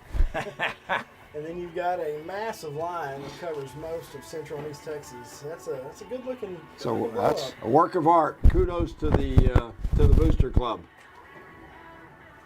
And although the Lions are running right now in the end zone, they'll probably wrap around and come back through the tunnel to start the second half. Here comes Henderson. They're coming out of the locker room. Looks like they're over at the high school. I thought we had a locker room in the field house for the visiting team, but apparently not. Yeah, I wonder if it's not big enough. I wonder if there's some guidelines that it's got to be a certain size. You're probably right. This COVID has changed many things. When you look down on the sidelines, if you want to drink a water, you have to go over to the trainer and they have to squirt the water into your mouth. You cannot touch the water bottle. And of course, they don't have the normal fountain that's pressurized, so it's real different. A lot of the coaches are wearing masks. Trainers are wearing masks. And we're not talking through our masks up here. It's just not. David Claiborne's got his on. God bless him. The legend David Claiborne. Yeah, the infamous. We've been privileged to be able to be boothed tonight with David, and he's provided us a little help with the statistics. He's been doing it for lots and lots of years, and he's got a pretty good system. And this is Ben's first go round, and he got pretty close. I got to give him credit. I'll give you another update. So as a local, probably the most famous matchup every year is the Battle of the Axe between Sherman and Denison. Yeah. That actually took place, I believe, for the first time on a Thursday. I could be wrong. I'm sure David's going to kick me here and tell me it's been played exactly 12 times throughout the history on a Thursday. It dates back to, I believe, 1903, I believe, was the first Battle of the Axe. They played each other several times through the years, the same year. But here lately, Denison Denison won last night, 41-23, and I believe that makes them 8 times in a row with Battle of the Axe winners. And I believe that's a record. Wow. So that's an interesting game. My wife was from Denison, so that was always something that I didn't pop up on my radar until I got married to her. So now it's something I don't hear the end of. Well, I lived in Sherman for about 19 months. Back, I'm not going to tell you how long ago, but they're still using that same stadium. I love that stadium. I do too. 75. I do too. Beautiful place. I can't remember the name of it, but it's a beautiful grass field, and it's a nice old-timey setting. Like you said, right on Highway 75 in Sherman. And I believe last night they played at Munson Stadium, which is also a pretty historically famous stadium. Yeah, that's an old one too. Called a few games from Munson Field for sure. But Denison traditionally has a pretty darn good football program, and recently Sherman hasn't been bad either. Yeah. So, well, we're about probably 2 or 3 minutes away from getting the second half of this ball game started. Once again, Greenville leads Henderson 7-3 and will be receiving the second half kickoff. You know, I expect big things on this first drive for Greenville. I expect them to take a few shots down the field, use their speed, get them in space. You know, that's really their idea when they run Miles around the outside, Miles Denson. It's to get him in space, and that's the whole idea that Brett Alexander wants to do is, you know, we've got athletes. Let's get them the ball. Let's get them in space, and let them out athletes the other team. And so far this game, we haven't really seen that except for, you know, a couple plays. You know, we may have to do it with some quick screens. Because if the offensive line is having trouble with this, you know, fairly good-sized defensive line for Henderson, maybe that's the way to go. Yeah, and that's a good way to, you know, screens really do a couple of big things. You know, it slows down the pass rush of the opposing team, and it gives your players the ability to catch the ball, middle of the field, and just find a space and run towards it. Yeah. So. Well, both teams back on the sidelines now. The run-through is being disassembled by the Booster Club, and I would think the gauntlet will be breaking down. We got the band and the cheerleaders and the flash corps all lined up that the guys ran through when they came through the big lion.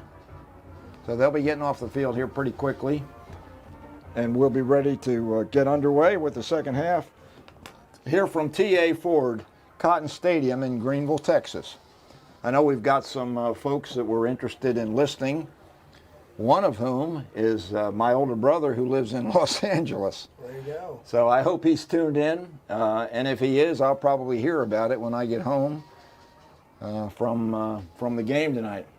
Also have some friends that have given us the thumbs up on the broadcast thus far, Ben, which and that makes me feel good. And again, I want to thank you for stepping in tonight for Danny and doing such a great job. Well, I've enjoyed it. It's been a pleasure. There's nothing like being in the booth, I'll tell you. I've done it for many years with some legendary broadcasters like Rich Renault and help me, David, Cecil Taylor for KGVL, KIKT. Had some great years, and I look back with fond memories on those times, and this is like an opportunity to rekindle the motivation. It gives us an opportunity to really take the game to people that don't feel comfortable getting out just yet. I'm really thankful for Juice and giving us this opportunity and really providing a service to the community. Absolutely. They have stepped up in place of the radio station. All right, Truss Carson with a kick, and it's a, oh my. Oh wow, that should be a penalty, and there it is. It looked like John Hill, or maybe no, it was number 22 for Greenville on the play.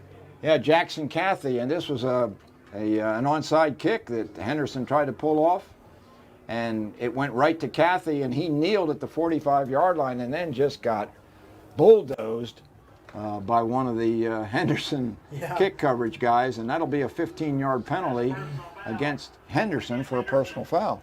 Yeah, and I don't know if that's what Henderson was trying to do. I think that was a missed kick. It was not pretty.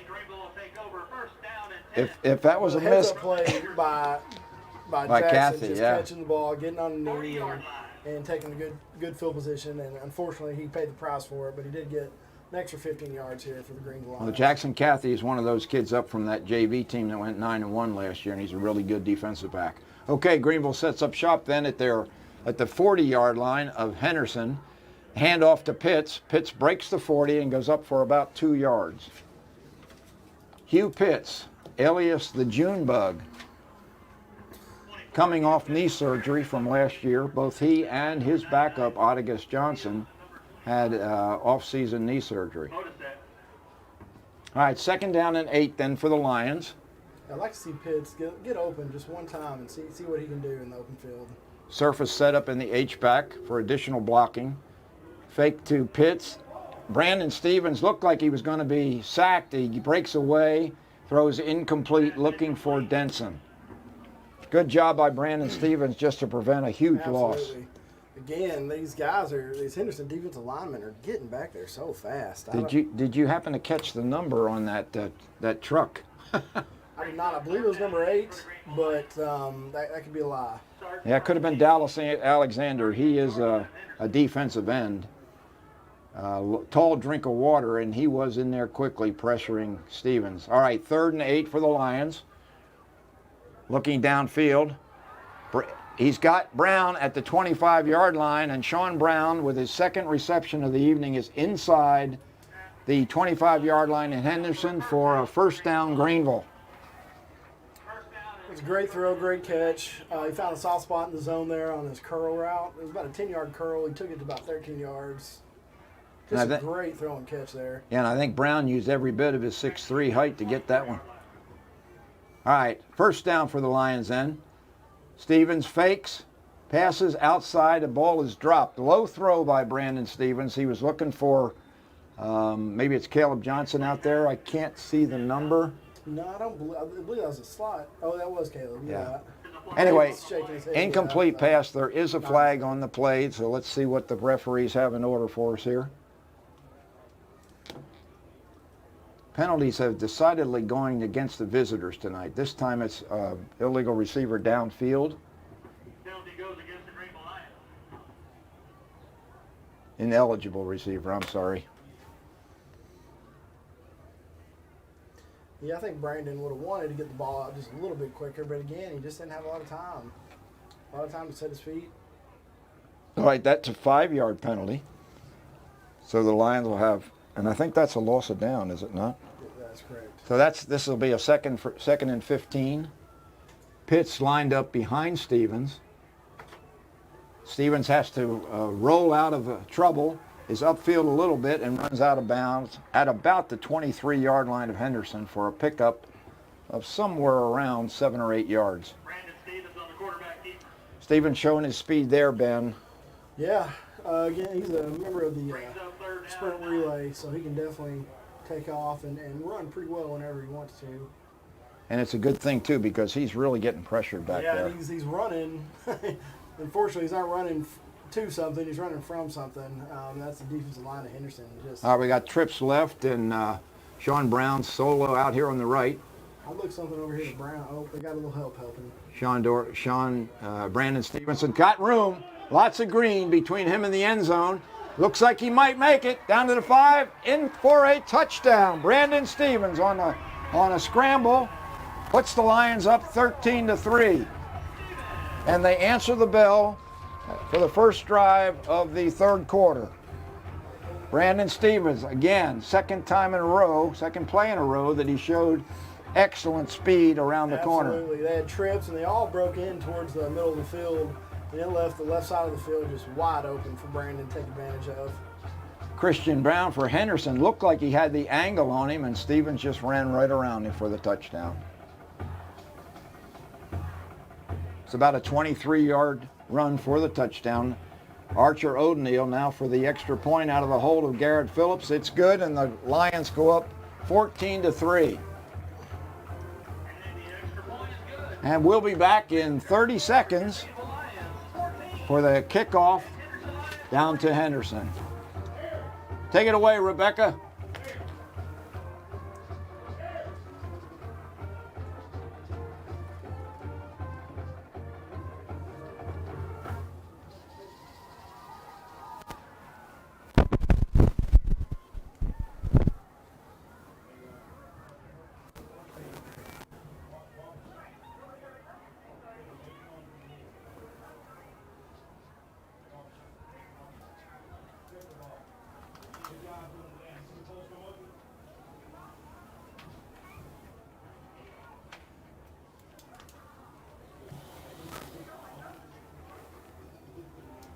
Okay, back here at T.A. Cotton Ford Stadium alongside Bed and Butler. I'm Bob Muty. 10:45 remains in this third quarter. Greenville Lions have just gone up 14-3 over the visiting Lions from Henderson. Deep for Henderson, looks like we got Cam Walker. And maybe, I can't see the number, but here's the kickoff from Archer O'Neill. It's a pooch kick, comes down to the 30. Fair catch taken, called by Tobias Jackson, and that's where the Henderson Lions will set up first down and 10 from their own 30. Yeah, great drive. Of course, started with that terrible kick to start off. And starting on your own 35-yard line, or the opposing team's 35-yard line, you got to take advantage of that, and they did. Just a great series. Brandon looked great. He read his routes, and he took off when he could. Let's see if this Greenville defense can do something. Donovan Davis now. He hands to Cam Walker around the right side. He's got some room. He's almost broke it. He's down close to midfield for another Henderson Lion first down. Like Elijah Wofford on a tackle. Nice run to start the second half for Henderson. Yeah, it was about 20 yards there. Jalen Maps limps off the field. Maps has had a good game defensively for the Lions. All right, so it's 1st and 10 right at midfield for Henderson. Donovan Davis, a junior quarterback, in motion, number 84. Once again, hands to Walker, this time around the left side. He's got lots of running room, and he's down very close to first down yardage before he's brought down by number 37, Davian Wallace. Yeah, they're sold on running the ball with Walker, and if he can keep this up, I can see why. Lions got to shore up the ends. They're just getting wide on us. That's the responsibility of Surface, and John Hill was in there that time. All right, well, again, Walker with the handoff. He takes it off tackle, runs smooth into number 5 for the Lions. Nice tackle by Josh Luna. Luna's the defensive right cornerback, and he did a really good job of standing Walker up after a short gain. And that was the Henderson offensive line was really playing games on our linebackers. That was actually a trap. The right guard went and trapped our defensive tackle, but really the trap had nothing to do with the running. So I don't know if that was a mix-up, but either way, our running back, the linebackers are taught to read the guards, and they'll read your running back. And I think they're trying to play some games with our linebackers. Well, it's a second, and we'll call it 7. Davis in the shotgun, gives to Porter, and Porter runs into a host of red-shirted Lions led by Deshaun Grigsby at the line of scrimmage. May give him about a half yard. So 3rd and long for Henderson.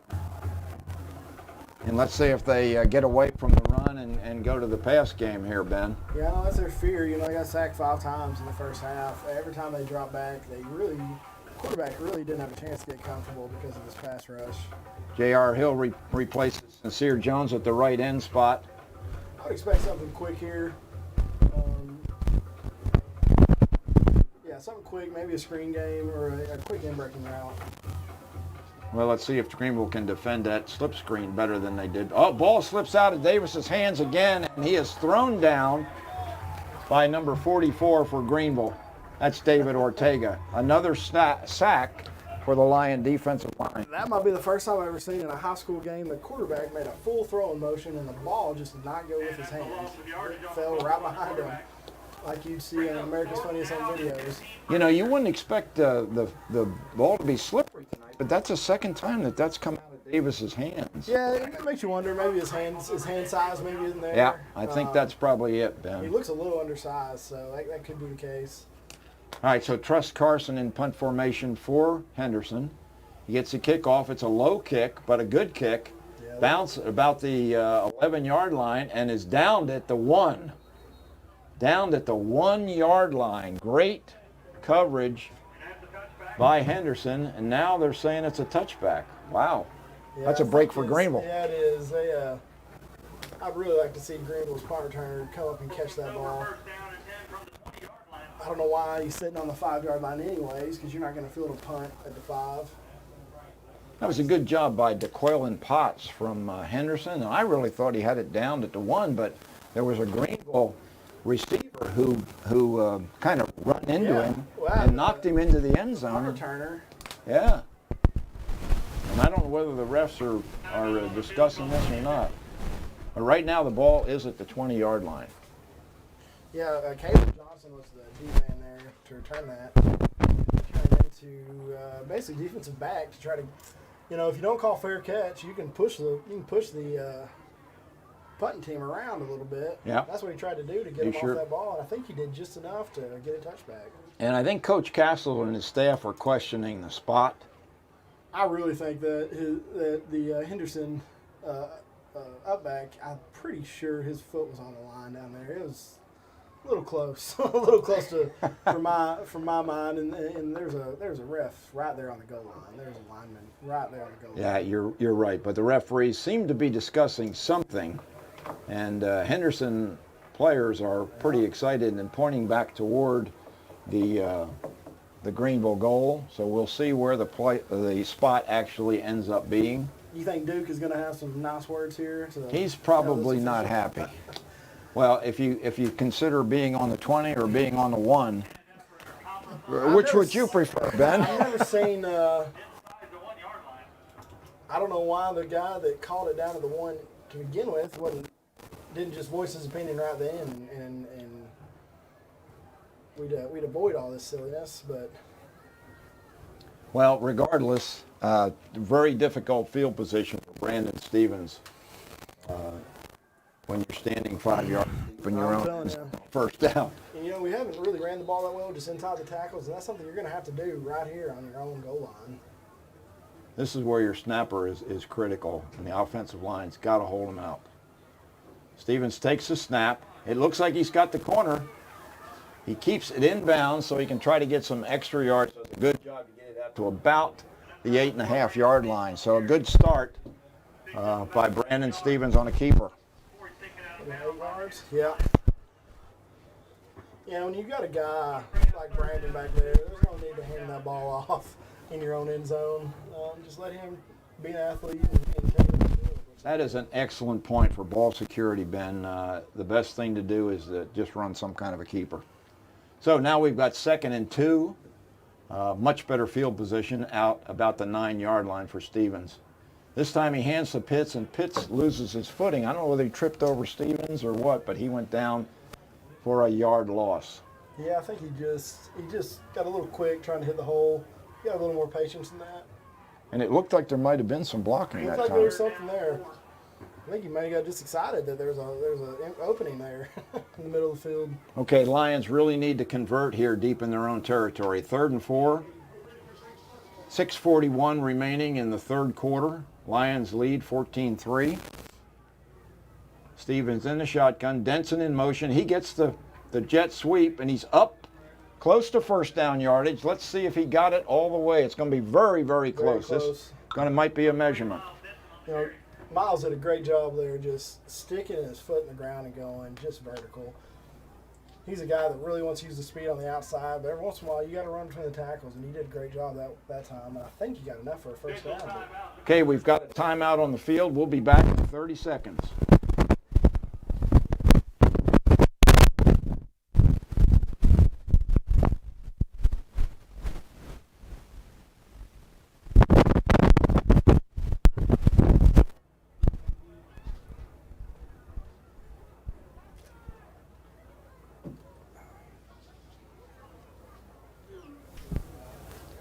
Okay, here come the chain gang, as we call them. I know the Aguilar boys are Zane and Xander, a couple of soccer players who played for Greenville High School.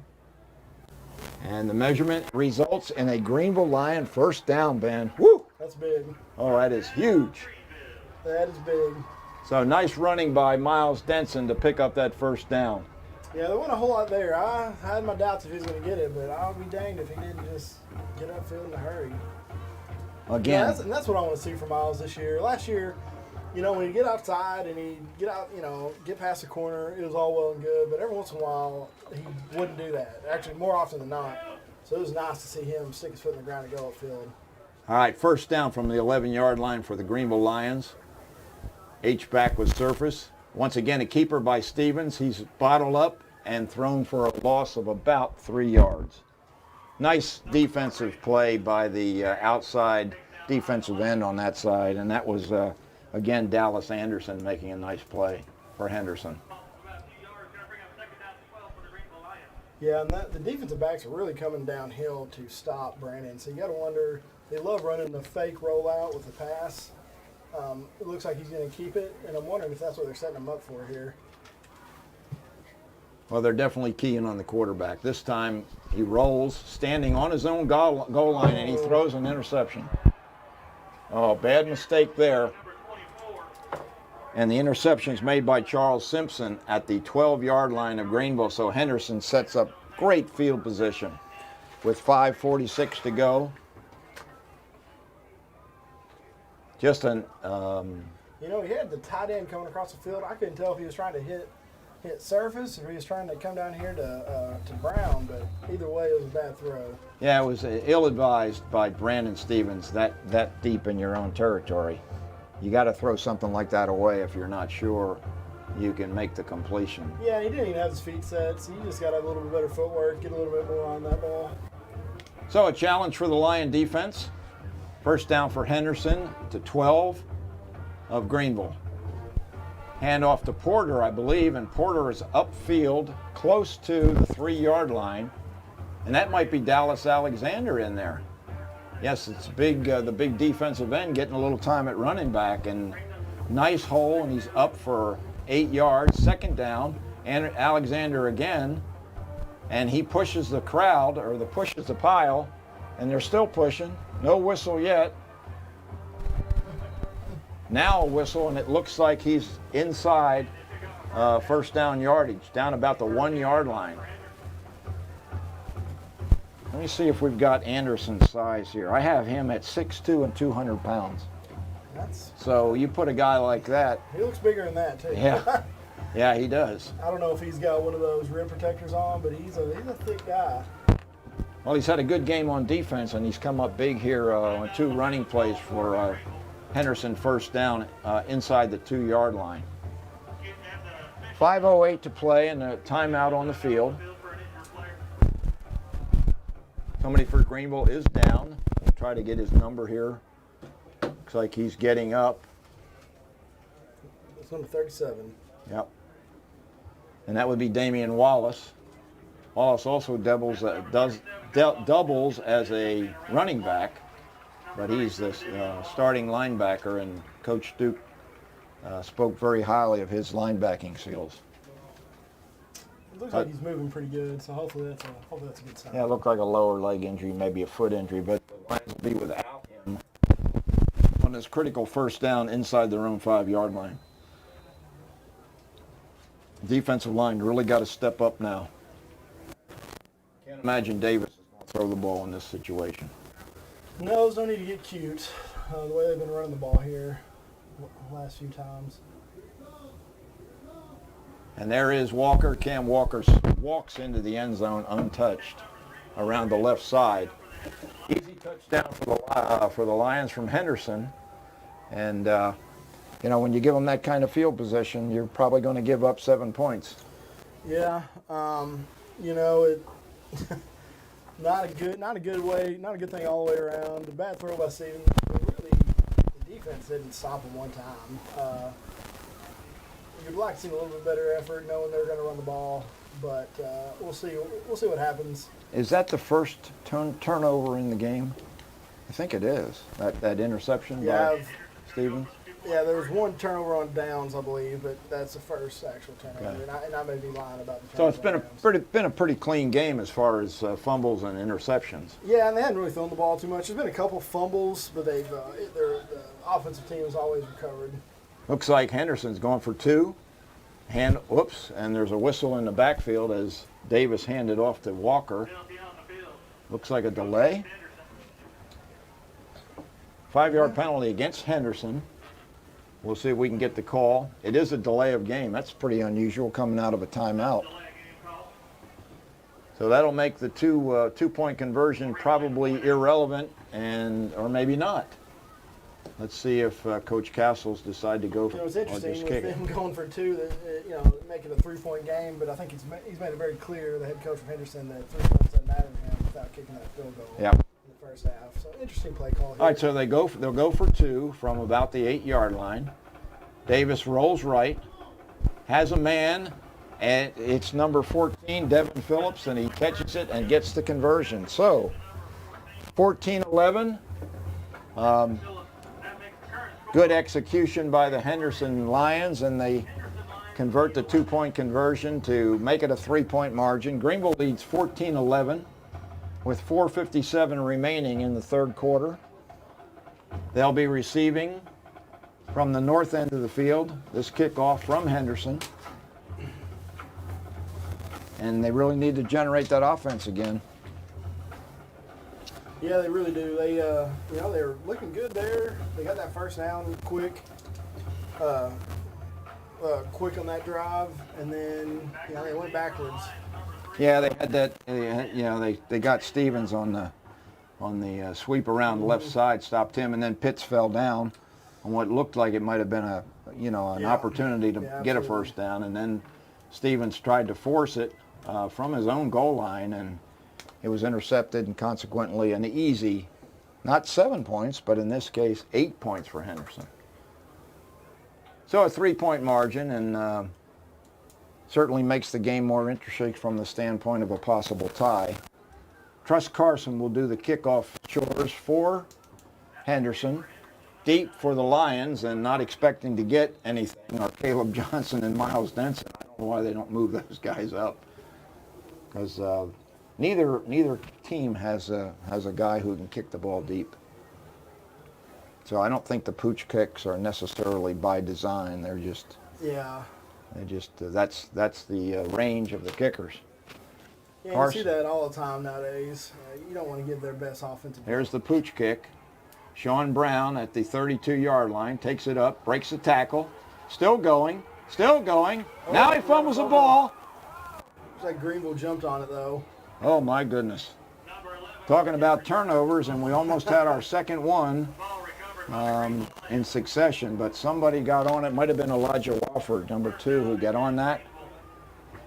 Pretty scary though. Nice return by Brown, but it really is. And not a lot of teams have athletes in the position that Brown was in just then. So these pooch kicks, they're not guaranteed fair catches like with a lot of teams. You got athletes like Brown, he'll take off on it, and he should. Yeah, he broke several tackles and got the ball up to the 50-yard line where it was recovered by the Lions. So half the field to go. Brandon Stevens with Hugh Pitts in the backfield next to him. Takes a snap, gives to Pitts. Pitts has got some room. Up the middle, down to the 30, 20, 15, down to the 10-yard line before he's brought down. Hugh Pitts, the June bug, 40 yards for a first down. Man, that was great. That was right up the middle. Just a zone read there. Offensive line did great, and Pitts just took off. Might have been that same play that he fell down on. Here they are back up the line of scrimmage quickly. I love this quick game. Oh, and there's some movement at the line, and I don't know whether they blew the play dead or not, but it is an offside call against Henderson. It was an attempted pass looking for... You got to love the smarts. Brandon right there. He tried to get it to, I believe it was either... Jaquez Davis. Yeah, it was Davis, and he knew he had a free play. He threw into double coverage, but it didn't matter. Yeah, it was a little tall for Davis. Might as well take a shot. Absolutely. Well, half the distance to the goal. Another penalty against Henderson. They've really had some problems with the yellow flag. So first down at the 5-yard line, or maybe just inside, for the Lions as they try to put one back on the board against Henderson. Quickly, Pitts takes it again, and this time he is brought down by number 18, Dalen Garrett. He tried to get it outside, and Garrett made a shoestring tackle for a 2-yard, 3-yard loss. And Pitts just got to get up the field. You know, you're in the territory where 2 yards makes a big difference. You know, losing 2 versus gaining 2, you probably wouldn't have scored on that one, but you got to stay in between the tackles. Yeah, first year player, rookie mistake, as you said, Ben, earlier. Yeah, and that's what's the problem with these guys that have a lot of speed. They think they can just beat everyone around the corner.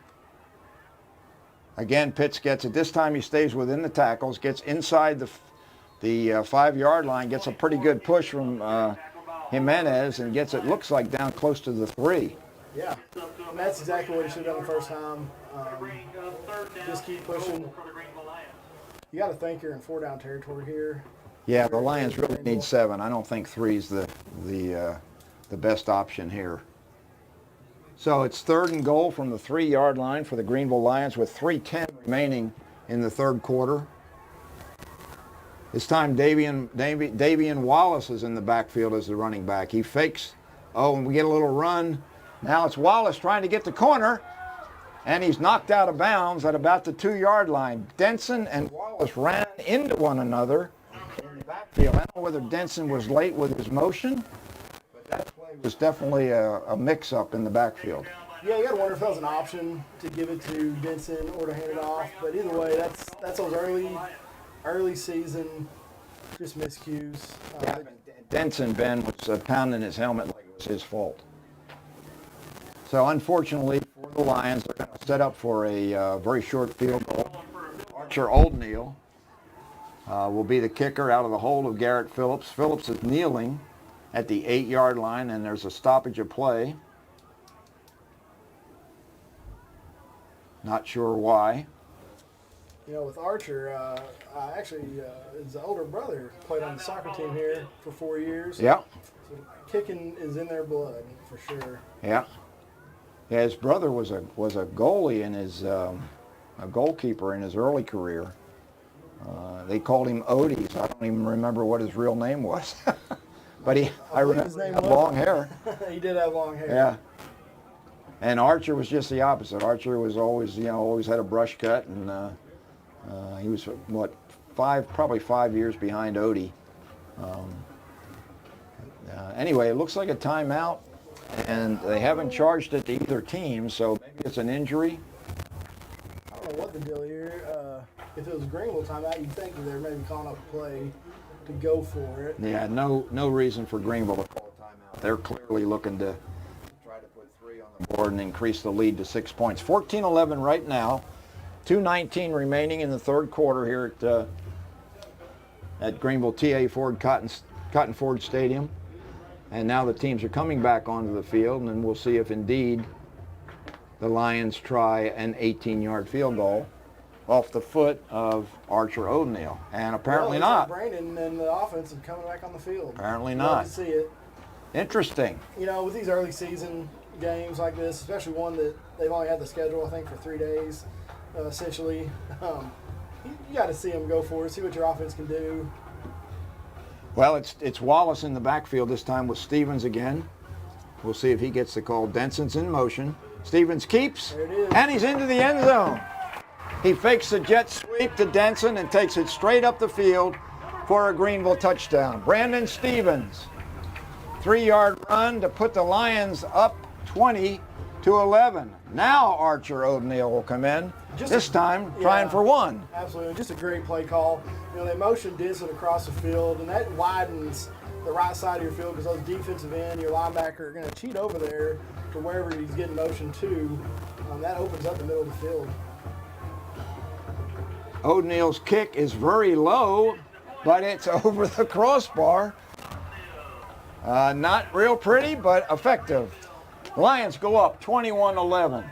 10-point lead with 2 minutes and 15 seconds remaining. Big gamble by Coach Duke and Coach Brett Alexander to go for the touchdown, and it pays off. Absolutely. 7 points for the Greenville Lions. Pretty good game here, Ben, and I certainly appreciate you being here to call it with me.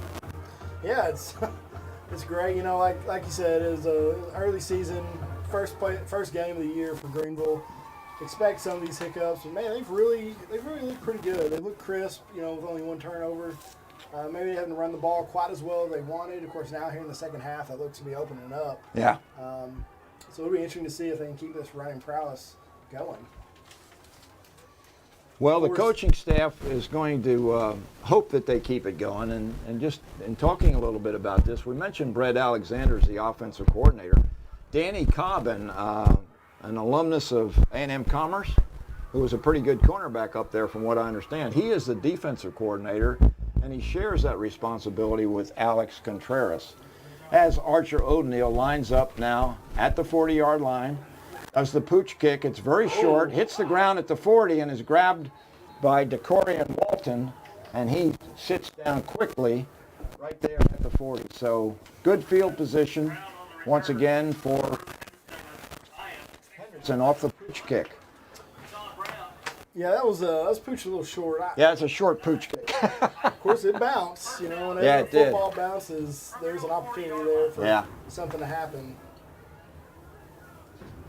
Yeah, after watching Archer kick for the freshman last year, I'm really surprised that his leg doesn't look nearly as strong as it did last year. So we'll And I think they're asking him to pooch it. And, Oh, yeah, no and question. I don't know if we'll get to see that full strength. All right, Davis fakes the jet sweep, hands to Cam Walker. Walker's up for about a 5-yard gain to midfield. I'm sorry, the 45-yard line. 2nd and 5. Elijah Wofford in on the tackle. You know, there's only been about 30 plays run by Henderson, and 16 of them have been carries by Walker. Yeah, Walker and Porter definitely be sharing the load tonight. Daniel Ortega in there at a defensive tackle next to Deshaun Grigsby. Surface and Sincere Jones on the outside. Davis in shotgun formation, hands to Walker, and the aforementioned David Ortega slams Walker to the ground for a 5-yard loss. Just a great jump. Again, these Henderson lines are loving pulling their guards, but if you don't have a down block by your center, your tackle, you're going to leave a gap there. And he just jumped him right there. Really followed the pulling guard around and got to the running back before he could barely get the ball. You know, Ortega's listed as a linebacker, but he looked like he was in a down position there, and it looks like he's in a down position again. Great play by Ortega. He's got pressure on Davis again. Davis gets it off. It's that slip screen again. This time the Lions stopped the play for a short gain. It was Tobias Jackson on the catch, and the Lions do a much better job defending that play. And it's going to bring up a 4th down, 4th and about a long 3. And the Greenville lines, the D line got up the field so fast they had to realize that there was a screen coming. They got to stop whenever they don't feel pressure and look for either the receiver or the running back that is sitting there for the screen. Okay, are you looking for a quick kick here? Probably. Davis does drop back. There is a flag down. He does get the kick away, and it's a really good kick. It's bounding, however, and it's stopped just inside the 2-yard line. A great play by the coverage got team. a flag, and I'm wondering if it's a illegal formation. I didn't see Greenville jump, so I'm wondering if. Boy, that would be a big thing for Greenville, because that would have been terrible starting position once again for the Lions, and it is a penalty against Henderson. Penalties are really helping Greenville tonight and really hurting Henderson. You know, you'd think with Henderson being their 3rd game, they'd be on the winning end of the Penalty, the the penalty, but yeah. You're That's right. their 5th penalty against Greenville's only got 1. Very, very good call. I would have thought they had more than 5. But that's a big one, because that was a great kick by Davis and very well played by the coverage team to stop that ball from rolling into the end As zone. legendary David Claiborne says, they actually got 8 penalties, so I guess I'm a little behind. Hey. That's why I got David here, right? We'll give you a pass, Ben. We'll give you a pass. All right, this time the Lions put somebody back to receive the kick, and Truss Carson is going to do the honors, or is it Christian Brown maybe? Late replacement as a blocker for Henderson. And real deep, 16 yards deep. And it gets the kick away. It's going to bound at the 25-yard line. and it's going to finally roll dead inside the 15 as Caleb Johnson chooses not to try to return or catch the punt. So Greenville's field position will be about the 12-yard line where they'll start. That is the end of the third quarter. We'll take a 2-minute break, and we'll be back with Greenville Lions football. They're leading 21-11 in just 2 minutes. Take it away, Rebecca.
Okay, back with the Greenville Lions starting at their 10-yard line. Stevens hands.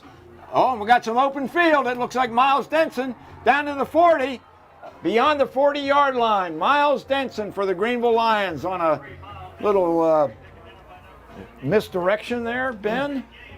Yeah, they deep pits there to the left, and then Denson came inside, just broke it right up the middle for 33 yards. Just a great design. All right, first down for the Greenville Lions at their own 44-yard line. Stevens flanked by Denson, gives it to him again. Denson's got some room, gets upfield for about a 4-yard gain. Brought down by number 99, Devin Fields. Yeah, I'm loving this Denson running inside. I just think the more he does that, the more the outside's going to be open. Well, Pitts is still in there next to Brandon Stevens. Denson split out wide, trips right, fakes the handoff to Pitts, and Stevens is in trouble, and he is brought down for a loss. Once again, a good play by Dallas Alexander from the defensive end spot for Henderson. Third and long, we'll call it 7 for the Lions from their own 47-yard line. I'd like to see this one continue after that nice run by Denson. Yeah, absolutely. Alex Rodriguez into the game at the offensive line for the Lions. Got press coverage here on the corner by the cornerbacks.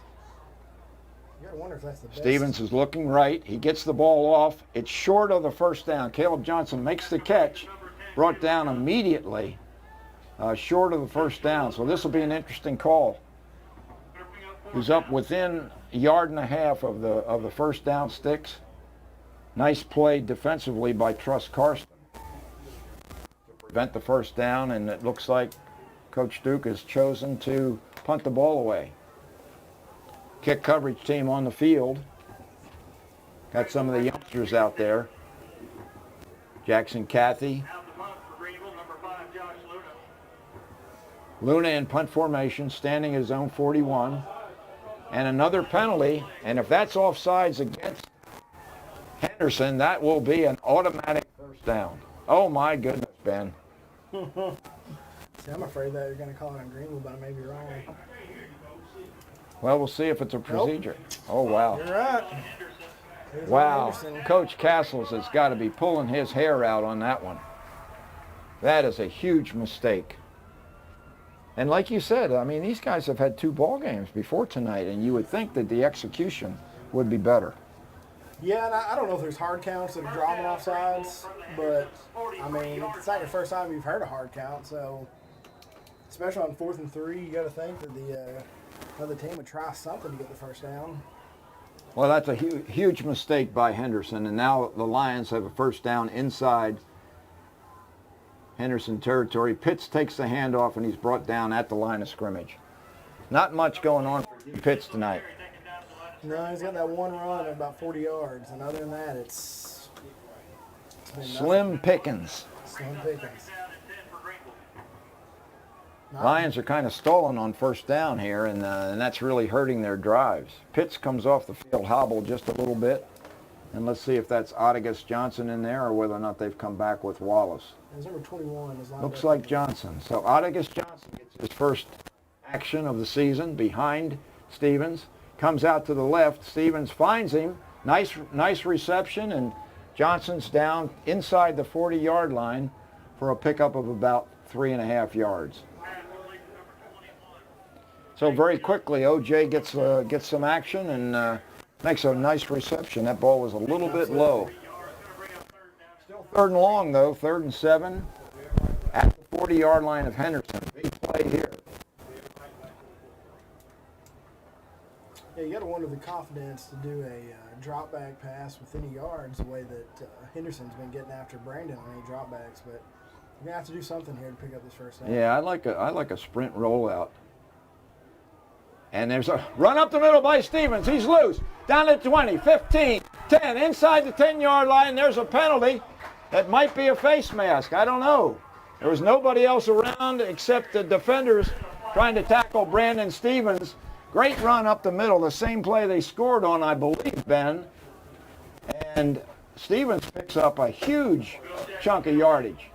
And we'll see what the penalty is. Yeah, it is a face mask.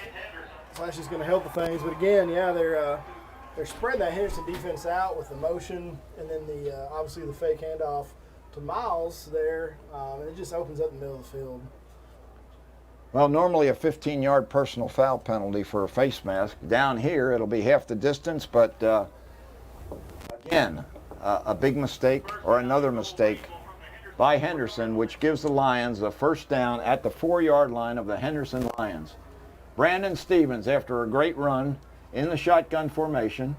Johnson in motion, and Stevens takes it up the middle for a touchdown. Second touchdown of the night for Brandon Stevens on basically the same play, Ben. Absolutely. He likes it. He fakes a handoff.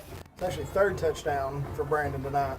See that? Now, I'm not even keeping statistics and I'm wrong. Ben's keeping me straight, folks. All right, the Lions just increased their lead to 27-11, and Archer O'Neill's going to try to make it 28. Snap is good, hold is good, kick is up, and it's good. Archer O'Neill, 4 for 4 tonight, and the Lions lead 28-11 over Henderson. In the first game of the season, the Lions debut. Looks like it's going to be a good one with 8:03 left. The Lions have a 17-point lead. And I think a very successful broadcast for the Juice people. We've got to really give props to Rebecca Hernandez, who did a wonderful job making all the technological aspects of this broadcast work today. I know she's been hard at it all day long. And my good friend David Claiborne just gave me a note. That was a 78-yard drive on 8 plays for that touchdown. 8 plays, 78 yards, a lot of them courtesy of number 4. Not bad. Number 4 is Brandon Stevens. He's the real deal. And, he can throw the ball, but I think his true strength is with his legs. And he's proven it tonight. And with 8 minutes left here in the 4th quarter, you just got to love to see this. You know they're going to be throwing the ball a little bit, so love to see this Greenville Lions pass rush and also obviously the defensive backs really get after it here in the last 8 minutes. Well, they've got motivation now the way the offense has performed. Absolutely. Here's Archer O'Neill's kick. He gets this one down inside the 20-yard line. It's being returned by Henderson, and Henderson is almost outside the pocket before being brought down by Jackson Cathy. And there's another flag on the play. And a flag. You got to figure it's probably some type of holding. Well, Jackson Cathy made the tackle, And he made it at the 35 or 36 yard line, and that's basically where the penalty flag is, and we'll see what it is. And it once again against Henderson. I believe that's the 10th penalty. That was Tyquavian Fuller with the return, and that time O'Neal showed a little bit more range. He didn't pooch kick that one. He let it go pretty good. Actually, that's their 12th penalty. 12 penalties. Wow. I think they may have more yards on penalties than they have on offense. Oh, my goodness. All right. Donovan Davis, a junior quarterback, takes a snap, throws out here. He overshoots Tobias Jackson on a quick out. That'll bring up a 2nd and 10. Yeah, he was there too. There was an out route from looked like a tight end or slot receiver. It was number 15. I think he plays a little bit of everything. Pretty good player. Yeah, he is a pretty good player, but that throw was not there. Trips right. Jackson's one of them. Davis takes a snap, 2-step drop, finds Jackson. Ball pops in the air and is almost intercepted. That was Josh Luna who almost came up with that one off the hands of Jackson. So 3rd down and 10 as Henderson struggling in the passing game. They are, and that pass was there, a little bit behind him. You know, you're on the field for one job as a wide receiver, that's to catch the ball. So you got to expect a better effort there.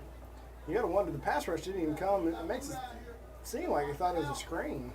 All right, Davis again drops back, gets a little pressure. Looks like there might have been a hold.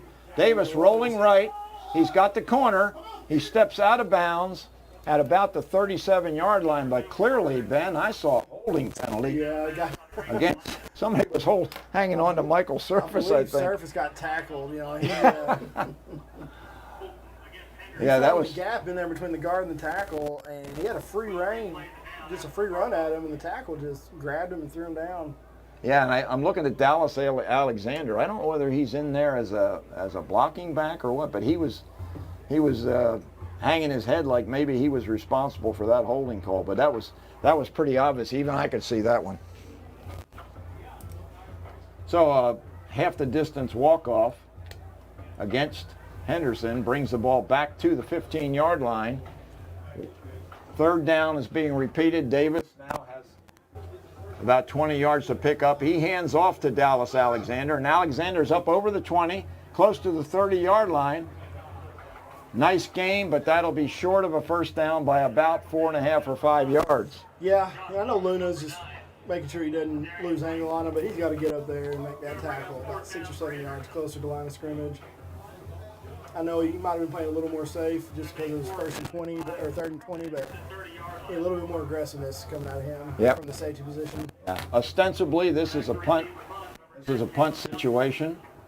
Let's see if Henderson, with 7 minutes left, decides to give the ball up or try something fancy. I'm not sure who that is back there in punt formation. It's not Karsten. It's number 7, Brown. Punt bounces at the 35, 45, and bounds inside the 30-yard line. More than a 13-yard roll. So again, Ben and I don't like the fact that Caleb Johnson's not fielding those punts, but we're not the coaches. We're not. And if he never goes and fields a punt, you're never going to have a turnover. You know, you're never going to mishandle the ball if you never field it. But maybe that's what Duke is going for. You know, as long as the offense gets the ball at the end of the day, it's not a problem. But you really are giving up quality field position there. Well, one thing about it is that ball's rolling, the clock's rolling too. That's right. So 6:44 remaining. Lions will set up shop at their own 27-yard line. Sam Martin over the ball.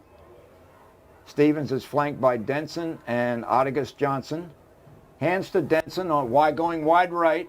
Looks like he's got the corner. Now there's a little defense, and he steps out of bounds with a pickup of about 2 yards. Strung out well by the Henderson defense. Picks up about 3 yards. Clock stops at 6:37. Correction, he picks up about a yard. We'll call it 2nd and 9. There's a penalty flag just got thrown. Flag on the play. You know, probably Coach Castle has used the term homer tonight. What do you think? Yeah, you're probably right.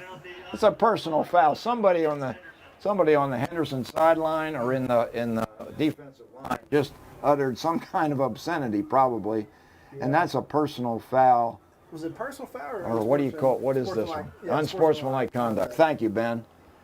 Yeah, unsportsmanlike conduct against Henderson. Yeah, That's and it did look like our wide receiver over there was probably blocking the back with Miles trying to get outside. But if he did, he didn't do it much. Not saying there wasn't a penalty there, but. Well, the penalty call wasn't made except until the referee was standing over the ball. Yeah. And that's when he threw the flag. I think that's what the coach was mad about, was that there should have been a block in the back on Greenville. Yeah. There. Wow. Anyway, the penalty results in a movement down to the Greenville 43. Now it'll be first down at that spot. The Lions moving closer to midfield. Brandon Stevens hands to Denson. Denson jitterbugs, breaks a tackle. He's outside, down to the 40. He might break it. Comes back across the field, and he's brought down inside the Henderson 35-yard line. Ben, he's just like a jitterbug out there. Miles Denson. Sorry, I'm trying to count how many yards that was. I think that was a 29-yard run. I may be off a few yards there. Well, David will fix it for you. I'm telling you, and David just informed me that that's actually 14 penalties for 114 yards tonight on Henderson. Wow, that's a huge night of penalties for Henderson's Lions. Nice run again by Miles Denson. Absolutely, and Henderson can get mad all they want about maybe flags not being called on Greenville, but all those ones on Henderson have been legit. And there's Atticus Johnson breaking on a handoff from Joe Gallet, who's in at quarterback now. Joe's the JV quarterback from last year. Throws a really nice ball. He's not a big guy, but he and Johnson team up that time for a nice gain. Another first down for the Lions at the 17-yard line of Henderson. So Gallet in the shotgun now next to Johnson. Gallet hands it to OJ. OJ's in trouble this time, and he goes down after about a gain of a yard, and this time the penalty might be against the Lions. Looks like the Lions have their second unit on the field. I see Travis Bowers out there. I see Greg Just. These guys are up from the JV last year, and I think somebody grabbed a little bit of jersey, Ben. Yeah.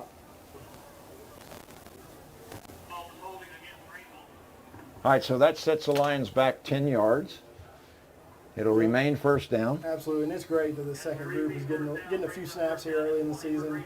You just never know when you're going to get called upon. So I couldn't agree with you more, Ben. This is a great opportunity, these guys, to show what they can do. Gallet rolls right. He's got a man deep. Oh, it looks like a touchdown. No, he can't hang on. Wow, good ball by Gallet, and Gallet thinks it's a touchdown. He's running off the field, but he dropped the ball. Oh, wow. Guy, his first varsity pass, he puts it right on the money. And I didn't see who the receiver was, but just a great little mini rollout, and he just threw a perfect little fade there on the goal line. I don't know who the receiver was. I didn't get the number. It might have been Brown. It was Brown. He's got to catch that. Yeah, well, I agree. Good defense by the quarterback over there. Yeah. Looks like there was a step on him, and the ball was definitely right there. Penalty on the play, however, probably would have negated the whole thing. But yeah, nice ball by Gallet, and a pretty good defense on he might have a Brown. lineman downfield. I don't know if that was supposed to be a deep ball with his rollout, so a lineman may have snuck upfield. Good observation, Ben. Let's see if you're right. Oh, Called pass interference?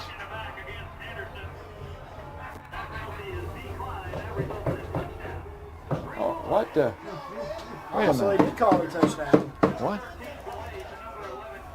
All right, we thought that Sean Brown didn't hang on. I guess he just knocked the ball out of his hand after it was already down. All right, so give Gallet the touchdown to Sean Brown, his second of the evening. And Archer O'Neill's going to tack on the extra point. The snap is high. O'Neill gets hammered. So no good. Leaves the score at Greenville 34, Henderson 11. Very strange situation, Ben. It's very strange. You know, from where we sit, which is what, I don't know how many yards we are away, high up in the press box. It was the far corner of the end zone on the north end of the field, and it appeared to us that the ball was dropped. I mean, we're a good 7-iron away from where that ball landed. In my case, it's probably a 3-iron, Ben. Anyway. But you just can't get over. I mean, that was a catch, great catch. You know, he did have a guy on him, so just an outstanding catch, outstanding throw. I mean, you just love to see that for your backups. You just never know when he's going to get an opportunity. You know, injuries happen. I wish they didn't. So you just love to see that from your seconds. It gives you confidence that if you're called upon, if you have to call upon them from the coaching standpoint, they're just going to go out there and execute just like they have. Yeah. I'll tell you, there's one happy camper down there wearing number 13, and that's Joe Gallet. Yeah. that was a really good throw. I mean, you can't take anything away from the kid there. So, 4-11 with 5:22 remaining. The Lions lead. And the unsportsmanlike penalty that happened, I guess, after that touchdown play is now being... on the extra point? Actually, it was on the touchdown. Oh, it was? Okay. Yeah, and so that gets to carry over to the kickoff. Once again, I want to thank Rebecca Hernandez for doing such a great job with the production of this broadcast. And again, to my colleague Ben Butler, who stepped in at the last minute for Danny Hernandez, who was called on another assignment down at the Fan in Dallas. So Archer will be kicking off this time from the 45-yard line of Henderson, and he kicks the ball deep into the end zone. And now it'll be brought out, I think, to the 25, Ben. Is that right? Under the new rules? 25. Who's to say? Who's to say? Yeah, I believe I am replacing someone that's working a Ranger game tonight. So I don't know if he works again. Does that mean I get to work, a Cowboys game? Who knows? With a fan. Well, you might stay close to the phone, Ben. You never know. Hey, I'm going to try to parlay this into anything I can. Really enjoyed it. Well, we got a lot of people listening. We're getting a lot of positive comments, and we thank you all for tuning in, and we hope it'll be a successful season, not only from the broadcast booth, but also on the field for the Lions and possibly a repeat playoff performance. Absolutely. And with 5 minutes left here in the game, you just want to see no injuries and just some well-executed football on the defense. Donovan Davis rolling to his left, finds number 14, and that's Devin Phillips, and Phillips is up for a first down yardage gain of about 17 yards for Henderson. Second unit defensively in there for the Lions. You see Sincere Jones in there. We see DeCorian Givens, Jackson Cathy. Garrett Phillips is in there at a cornerback spot. Davis this time rolling right. Decides to keep it upfield. Now he can't decide what he wants to do. I think he thought he wasn't past the line of scrimmage and he was just going to throw the ball, but he was a good couple yards past the line of scrimmage. He was actually close to it, so he probably could have thrown if he'd have stepped back, but the clock keeps running, when he could have stepped out of bounds to stop the clock. Okay, Donovan Davis. Not too shabby performance for the youngster. Rolls left this time, going against the grain. Got pressure. Breaks a couple tackles, but he is sacked this time by number 77 for Greenville, DeAndre Holly with a sack. We're getting close to double-digit sacks here. I don't know if that's something they can go over. Obviously, Greenville's playing a 4A football team tonight. Albeit a very good 4A football team. You just hope to see this pass rush continue throughout the season against probably a little bit bigger, better athletes. But I'd love to see it get after the quarterback like he did tonight. I agree. Davis drops straight back. This time finds his man in good coverage that time, but a penalty. Coverage was too good that time by Zadarian Tyson. Boy, I thought that was pretty nice, but they call him for interference, I believe. Let's see what the call is. Yeah, I believe it was interference, and it was good coverage. I believe very popular play. The defensive back, those hip of the receiver, doesn't look much from a fan's standpoint and our standpoint, but just enough where the ref can see it, and he probably held him up just a bit. Good throw by Davis. Very good and, throw. Actually a pretty good play all around, just got a little bit handsy with Johnson there. And I think what we're seeing with the Henderson offense is the fact that they've only got one returning starter from last year. They're a little bit green, especially up front. They're big, but they're a little bit green. And unfortunately, Davis has been punished pretty good tonight. He's been under duress. I think it's an opportunity. You know, they're going to play some pretty good schools in their district. The quarterback's got to get the ball out a little bit quicker than he's doing tonight. Even if it's incomplete, it's better than a 6-7 yard sack. Right. All right, Davis once again, straight drop back, looking downfield, running left, finds his man with a short pass, and he's covered up by about 5 Lions in a hurry. Bryson Collins with the reception, 5-yard gain down to the 39-yard line of the Greenville Lions with 3 minutes, 16 seconds remaining. Lions leading over Henderson 34-11. 2nd and 6. You know, 3 minutes left in this game. You just really don't want any more injuries. I think the few injuries we've had tonight have probably been minor. So let's get out of this game clean. Well, you figure that's why he's got that second unit in there as Donovan Davis gets slammed down to the ground. Second, you wouldn't know it the way they're getting after him. No, that That's tackle. still the first unit. With that starting quarterback, surely you'd have the starting line on the field as well, and they're still getting after him even with the second unit. Bryson, Great to see. excuse me, Bryson Maps with a pretty good tackle there on Davis. I don't see any starters down there with maybe the exception of, I thought I saw Sincere Jones down there, but I don't see him on the I field believe now. Luna is still at safety as well. Okay. But yeah, that front's not. Donovan Davis rolls left, stops, almost sacked, throws, gets the completion. Nice throw running against the grain by Donovan Davis down to about the 26-yard line. That's Bryson Collins on the reception. So first down for Henderson with 2 minutes remaining in the game.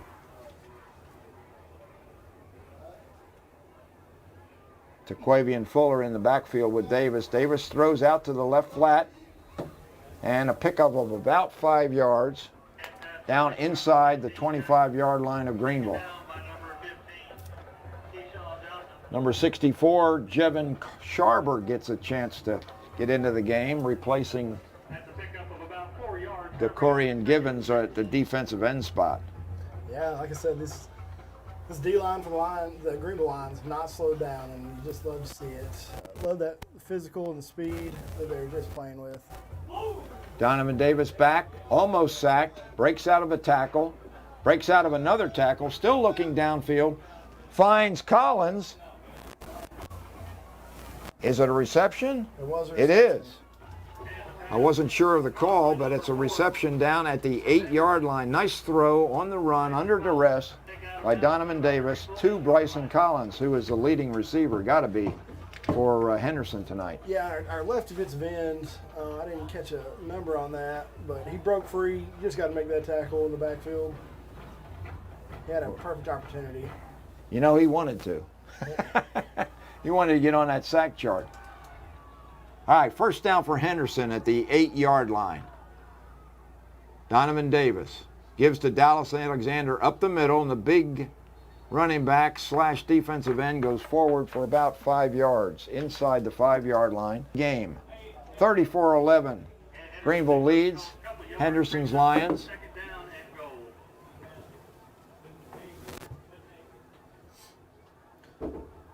Donovan Davis has got Alexander and Taquavian Fuller. Gives once again to Alexander. Alexander breaks a couple of tackles and almost gets in the end zone. Good job defensively to stop him at about the 1-foot line, Ben. Yeah. He's looking good. You know they don't want to give up this touchdown, even if it's not going to really impact the game too much. You want to keep them as low as possible here. Well, unfortunately for Alexander, his helmet came off, which means he has to go off the field. So with 29 seconds in the clock running, Dallas Alexander will not have an opportunity to score the touchdown if indeed Henderson gets the 6 points. 16 seconds remaining now. Davis takes the snap, hands to Jacoris Porter, and Porter is into the end zone for the touchdown. So with 9 seconds left, they scored a pretty meaningless touchdown here, but well, I got to give props to that second team defense for Greenville going up against those big eaters for Henderson. They have acquitted themselves very well, I thought. Absolutely. They were one missed tackle down there from another sack that probably would have stopped the drive. You got to make that tackle. That's something they'll learn and keep going. Okay, the kick by Jose out of the hold of Tobias Jackson is good. With 9 seconds remaining, I'm going to go ahead and say, Ben, that the final score, no, I better not say it. There's 9 seconds left. It is 34-18 right now, folks. I looked over at David Claiborne and he said, you better not call that a final score yet. Anything can happen in 9 seconds, right, David? Okay, I think we're getting some advice from the PA announcer about departing from the stadium and keeping the social distancing and wearing your mask and all the other good stuff. So the Lions give up a late touchdown, and they lead Henderson by 16 points, 34-18.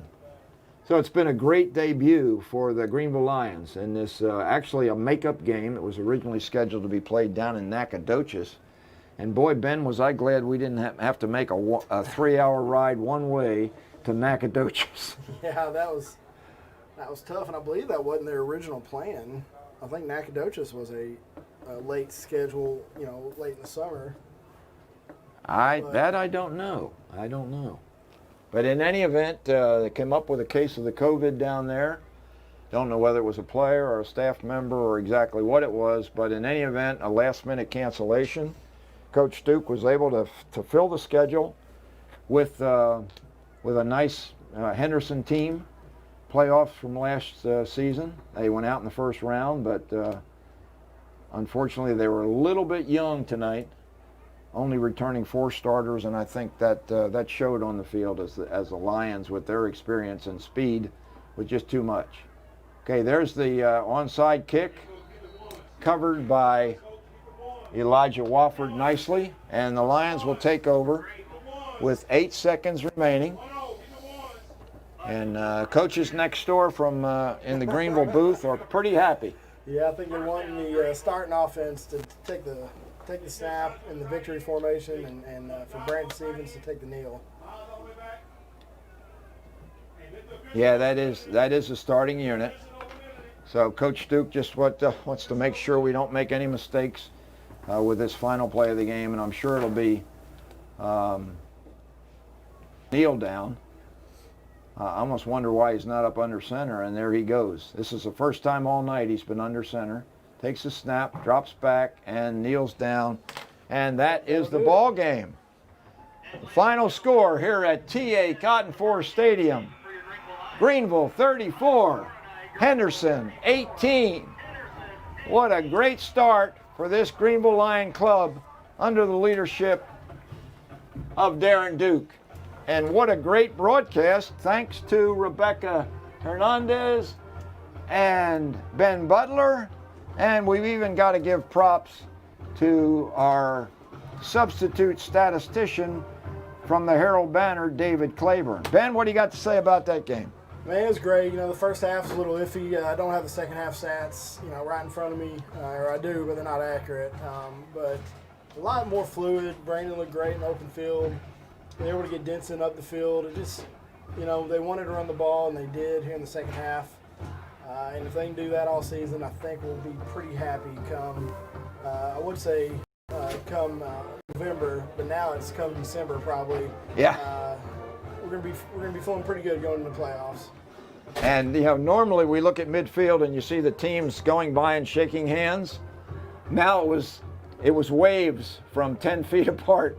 There was no handshakes between the two teams. Not that the sportsmanship wasn't shown, but under these circumstances, very unusual to see no handshakes after the Absolutely, game. but it is nice to get back to normalcy here in Greenville, Texas. I know the smaller school districts like Henderson have obviously been playing a little longer than we have, but it's just nice to have Friday Night Lights here in Greenville and really a Greenville win. Great to see all the fans out tonight. Didn't get a whole lot from Henderson coming in, but the Greenville side looked pretty full, as full as can be with the capacity and the pandemic guidelines. Right, yeah. And the Lions really showed something there in the second half. They did. Put This up pass 20 rush points. on defense too. That may be a problem for the opposing teams here down the stretch. Yeah, the Greenville defensive line certainly got some pressure and had plenty of sacks. And down on the field now, we see the alma mater and the team with the drill team and the cheerleaders and the mascot with the coaches behind them. And as you can see on your screen, I'm accustomed to a radio broadcast, but now with Rebecca doing the videography, you guys get to see everything that's happening on the field as we try to do a decent job of commentary. Absolutely, and a big thanks to GEUS and Juice. They didn't have to do this. They offered it as a service to the citizens that couldn't get out tonight. So just a big props to them for providing this. And I believe you'll be able to watch this game probably for a week or so until they do again. Yeah, normally the way Juice has done this in the past is they have filmed the game and used the audio feed from the radio station, edited the production and showed it the following day or several days later, depending upon how quickly they could get it into production status. Tonight, for the first time, this game was live streamed to you on YouTube for your enjoyment, listening and viewing pleasure. And I got to take my hat off to Jimmy Dickey and Cammie Williams at Juice, and again to our videographer, Rebecca Hernandez. So, from T.A. Cotton Ford Stadium, for Ben Butler and Rebecca Hernandez, I'm Bob Muty. I'll say good night to you, and we'll see you next week back here in Greenville, Texas. Have a good weekend, everybody.